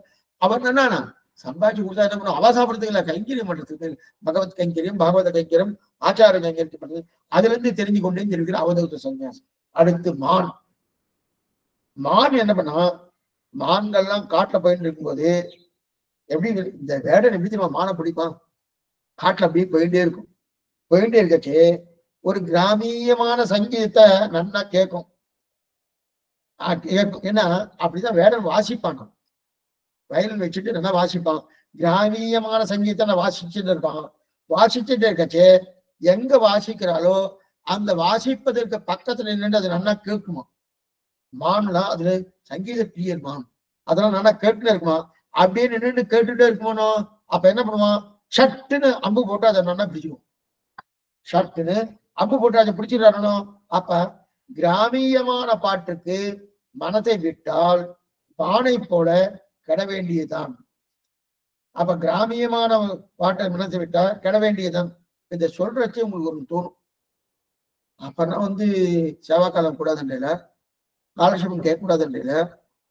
இது வைதிக விஷயத்துக்கு சொல்லல, பகவத் விஷயத்துல மீதி விஷயங்கள். மீதி விஷயங்கள்ல எது எது இன்னைக்கு அநேகமா என்னதுமா இருக்கு, அநேகமா என்னதுமா இருக்கு. இன்னைக்கு ஒவ்வொரு அரை மணி நேரத்துக்கு ஒரு தூர்தர்ஷனே காமிக்கிறான், தூர்தர்ஷனே காமிக்கிறான். அங்க கிராமிய இசையை போல அந்த நாடகம் இருக்கு. அந்த நாடகத்துல சில சில கிரகங்கள்ல என்ன தெரியுமா நடக்கிறது, திருடன் உள்ள எதை எடுத்துட்டு போனா கூட இது அந்த நாட்டியத்திலேயே குறியா இருக்கிறபடியாலே அதுலயே இருந்து அவன் எடுத்துட்டு போயிட்டே இருக்கான். எடுத்துட்டு என்ன போறானோ இப்படி போயிட்டே இருக்கிறானோ அதெல்லாம் என்ன பண்றது. அப்ப இந்த மாதிரியான ஒரு சன்னிவேஷத்துக்கு நம்ம போகக்கூடாது. அப்ப கிராமியமான இசையா இருக்குன்னு என்ன அர்த்தம், அது மானுக்கு கிராமியமான இசை. இப்ப நமக்கெல்லாம் என்னது, அரை மணி நேரத்துக்கு ஒரு தடவை இது. வேற எதுவும் உண்டு, எத்தனையோ உண்டு, ஒண்ணு ரெண்டு இல்ல. அதாவது நமக்கு இந்த கேளிக்கைகள் இருக்கே, கேளிக்கைகள் ஒன்னா ரெண்டா கேளிக்கை. அதுவும் இன்னைக்கு வெளிநாட்டு மோகம் கேளிக்கைகள் நிறைய வந்துட்டு நம்ம பாரத தேசத்துல. வெளிநாட்டு மோகம் கேளிக்கைகள் நிறைய வந்தது. அந்த கேளிக்கைகளை பெருசாம இருந்துட்டு அதுலயே போயிட்டு வரணும். போயிட்டான்னா உடனே விற்க வேண்டியதுதான், போக வேண்டியதுதான். தெரியல, அதுல இருந்து என்ன தெரிஞ்சிருது, அது கூடாதுன்னு தெரிஞ்சுக்கிறேன். அதுல இருந்து நான் தெரிஞ்சிட்டேன்னு அவதூத சத்தியா தெரிவிக்கிறேன். அதுக்கப்புறம் மீன். இப்ப மான் பார்த்தோம், மீன். மீன் என்ன பண்ணணும்னா, இந்த மீன் தூண்டில பிடிக்கிறாரோ சேப்ப எல்லாம் தூண்டில பிடிக்கிறானோ, சம்படவன் பிடிக்கிறானோ, தூண்டில பிடிக்கிறச்சு என்ன பண்றான்னா, அந்த தூண்டில சின்ன ஒரு அதுக்குன்னு ஒரு சாப்பாடு இருக்குமணும். அதை எதை வச்சா அது சாப்பிடும். அதை வச்சுக்குவோம். அதை வச்சுட்டு அது என்ன பண்ணும் தெரியுமா, அதை கொண்டு போய் அந்த தூண்டில கொண்டு போய் தண்ணியில வச்சுக்கணும்னா அது அங்கிருந்து மீன் அங்கிருந்து வரும். அதுக்கு நாக்குக்கு ருசிக்கு ரொம்ப ஆசையா இருக்கும் அதுக்கு. ஆனா பண்ணத ஆசைப்பட்டு என்ன பண்ணும், அதை ருசிக்க போறச்சு அந்த தூண்டில சிக்கி கூட்டுறது. அந்த மீன் என்ன பண்றது, தூண்டில சிக்கிறது. தூண்டில தான் இவர் வச்சுட்டு இருக்காரு, சாப்பிட்ற வஸ்து வச்சுட்டு இருக்கார். அதை சாப்பிடறதுக்காக ஆசைப்பட்டு அங்க போறது, தூண்டில மாட்டிக்கிறது. அப்ப சுவைக்கு அடிமையானால் போக வேண்டியதுதான். இன்னைக்கு வியாதி வர்றதுக்கு காரணமே இதுதான். இன்னைக்கு வியாதி வர்றதுக்கான சாஸ்திர சம்மதத்தோடு இருக்கக்கூடிய காய்கறியையோ அதுக்கு அன்னம் எப்படி சாப்பிடணும், அதாவது வேதாந்த இதுக்குன்னு ஒரு கிரந்தமே பண்ணியிருக்காங்க. எதெல்லாம் நாம் எடுத்துக்கொள்ள வேண்டிய கரிகாய்கள், எதெல்லாம் எடுத்து கொள்ளப்படாதுன்னு இருக்கார். முக்கியமா வெங்காயம், உள்ளி, பூண்டு இது ரெண்டும் கூடாதுன்னு சொல்லியிருக்காரு. அப்ப நாக்கு ருசி பார்த்தோம் வச்சுக்கேன், சரீரம் போயிடும். நாக்கு ருசி இருக்கக்கூடாது. அப்ப நாக்கு ஒரே ருசி என்ன, பகவான் நாமஸ்மரணம். அந்த ருசி நாக்கில் இருக்கணும். அது ஒண்ணு. ரெண்டாவது, நாக்கு ருசி எப்ப பார்க்கணும்னா பகவானால கண்டருளப்பட்ட பிரசாதமா இருந்தா நாங்க எடுத்துக்கலாம். ஆனா அந்த பிரசாதமும் சாஸ்திர சம்மதமா இருக்கணும். ஏன் சுவாமி சாஸ்திர சம்மதம் அவருக்கு கொடுக்கப்படாதுன்னா கொடுக்கப்படாது. சாஸ்திர சம்மதமா இருக்கணும் கரிகாய்கள் எதுவோ அதைத்தான் எடுக்கணும். அப்ப ருச்சி வந்துடுத்துன்னு வச்சுக்கேன், ருச்சி வந்துடுத்துன்னு வச்சுக்கேன், என்ன அது அது கூடவே கூடாது. அப்ப மீன் எப்படி மாட்டிட்டு எடுத்தோம், ருச்சிக்கு தானே போயிடுத்து. ருச்சி இல்லைன்னா மீன் போயிருக்குமா, போயிருக்காது. அந்த ருச்சிக்கு ஆசைப்பட்டு போயிடுத்தணும்.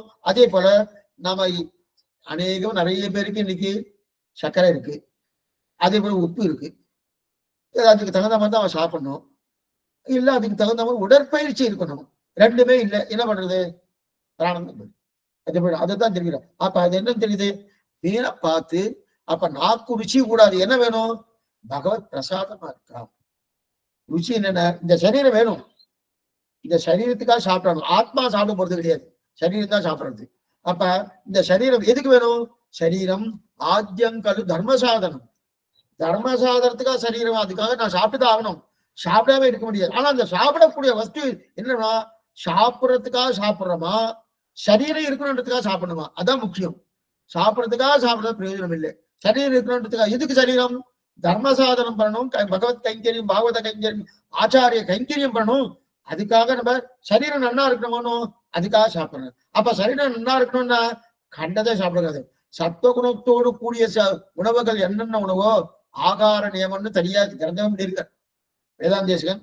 ஆகார நியமங்கள் என்னென்னு தெரிகிறது, அதைத்தான் சாப்பிடணும்னு தெரிவிக்கிறார். அதுக்கப்புறம் இதுக்கு மேல சுவைக்கு அடிமையால போக வேண்டியதான். இந்த 5 சேர்த்துங்க. அதுக்கப்புறம் இந்த 5 ஆயிடுத்து. இதெல்லாம் எப்படிலாம் இருக்கப்படாது. இதுக்கு அடுத்து 17வது பிங்களா என்கிற ஒரு வேஷி. வேஷின்னா என்னன்னா, இந்த வேஷி தவறான பாதையில தான் போறான். வேஷினால தன்னோட உடலை வித்து மேற்கொண்டு அவ சாப்பிடுறா அப்படின்னு அர்த்தம். அந்த மாதிரி இருக்க செய்து அப்ப அவ இந்த மாதிரி நான் தவறான பாதைக்கு போயிட்டு இருக்கேன்னு என்னமோ ஒரு ஆச்சார கட்டாட்சத்தால் அந்த எண்ணம் வந்துருச்சு. எண்ணம் வந்த உடனே என்ன எடுத்து அவ தன்னை மாத்திண்டு இந்த சரீரம் பகவானுக்கு, இந்த சரீரம் கண்ட பேர் கொடுக்குறார். மானிடவர்க்கென்று பேச்சுப்படியில் வாழவில்லைன்னு கண்டாய் மன்மதனையும் தெரிவிக்கிறார் ஆண்டாள். அப்ப இந்த சரீரமே பகவானுக்கு. அப்ப சிங்கத்துக்கு போக வேண்டிய இந்த சரீரத்தை ஏதோ நரிக்கு கொடுக்குற மாதிரி ஆயிடுச்சு அப்படின்றதுக்கு அப்ப வருத்தப்பட்டு என்ன பண்ணா, யோசனை பண்ணி என்ன பண்ணா, இனிமே இந்த சரீரம் பகவானுக்கு தான் நினைச்சிட்டு தன்னை மாத்திண்டு அதுக்கப்புறம் அப்படி வாழ ஆரம்பிச்சிட்டா. பகவானே நினைச்சு வாழ ஆரம்பிச்சா. வாழ ஆரம்பிச்சது ஆனந்தமான ஒரு நிலை அவளுக்கு ஏற்படுறது. பகவான் ரொம்ப ஆனந்தமான நிலையை கொடுத்து ரொம்ப நல்லவளா இருந்துட்டா, ரொம்ப நல்லவளா ஆயிட்டா. அதுக்கப்புறம் என்ன, அதற்கு மேல என்ன பண்ணா, அவளுக்கு எல்லா பெருமையும் வந்துட்டு. இப்ப அவன் என்ன நினைக்கிறா, நான் இவ்வளவு தீயவளாக இருந்தனே, சரீரத்தை விட்டுதானே நான் சாப்பிட்டு இருந்தேன், இவ்வளவு தீவலாக இருந்த நான் எனக்கு இப்ப ஒரு நல்லவனா மாறினபடியாலே எனக்கு இத்தனை நன்மை கிடைச்சிருக்கே, நான் முதல்ல இருந்தே நல்லவனா இருந்திருந்தேன்னா எத்தனை கிடைச்சிருக்கும். இப்ப அவ நினைக்கிறா. இப்ப இதுல இருந்து என்ன தெரியுதுன்னா, தீயவளால இருக்கிறவாள்லாம் நல்லது வராதுன்னு நினைக்க வேண்டாம். தீயவளா யாரும் இருக்கா, அதுக்கு இவதான் எக்ஸாம்பிள். தன்னை உடம்பை வித்து சாப்பிட்டு இருந்தாலும் அப்ப தீயவளா இருக்கிறவன் நல்லது நடக்காதுன்னு கிடையில. பகவான் வாத்சல்யத்தோடு கூடியவன், அதனால அவளுக்கு நன்மை உண்டு. அந்த அப்படின்னா இது இதுல தெரியுது. அப்ப ஏன் சொல்றேன்னா, சர்வதர்மான் பரித்யஜ அகம் துவா சர்வ பாபேப்ஜோ, எல்லா பாபங்கள் இந்த உன்னை விடுவிக்கிறேன் அப்படின்னு தெரிவிக்கிறாள் கண்ணனே. அப்படி இருக்க செய்து எத்தனை குற்றம். ஆனா அவன் திருவடியை பண்ணினதுக்கு அப்புறம் குற்றம் கூடாது. திருவடியை பற்றுவதற்கு முன்னே என்ன வேணா இருக்கு, அந்த பூர்வாகம்னு உத்தராகம் வந்து விட்டோம்னா இனி ஆணுகூல்யச சங்கல்பகா பிராதிகூல்யச வர்ஜனம் ரட்சசி விசுவாசகா, இந்த நிலை இருக்கணும். அந்த நிலை எதிலிருந்து தெரியுது, இந்த வேஷியிலிருந்து தெரிஞ்சுட்டேன் அப்படின்னு தனியா தெரிவிக்கிறார். இன்னும் மேற்கொண்டு சில விஷயங்கள் இருக்கு, என்னன்றது அடுத்த வாரம் பார்ப்போம். ஆழ்வாரும் பெருமானாட்சி திருவிதேசனம் ஆச்சாரியம் திருவிதேசனம் பகவதால் திருவடிகளே சரணம். சாயங்காலம் திருப்பல்லாண்டு காலட்சம் உண்டு, அவசியம் ஒரு முறை பிரார்த்திக்க. ஏதாவது சந்தேகம் இருந்தா அவசியம் கேட்கலாம். சுவாமி தன்யஸ்மி சுவாமி, இவ்வளவு நாள் இந்த நேச்சுரல் இத்தனை பாக்குறோம், ஆனா இது இப்படி யோசிக்கவே தெரியல சுவாமி.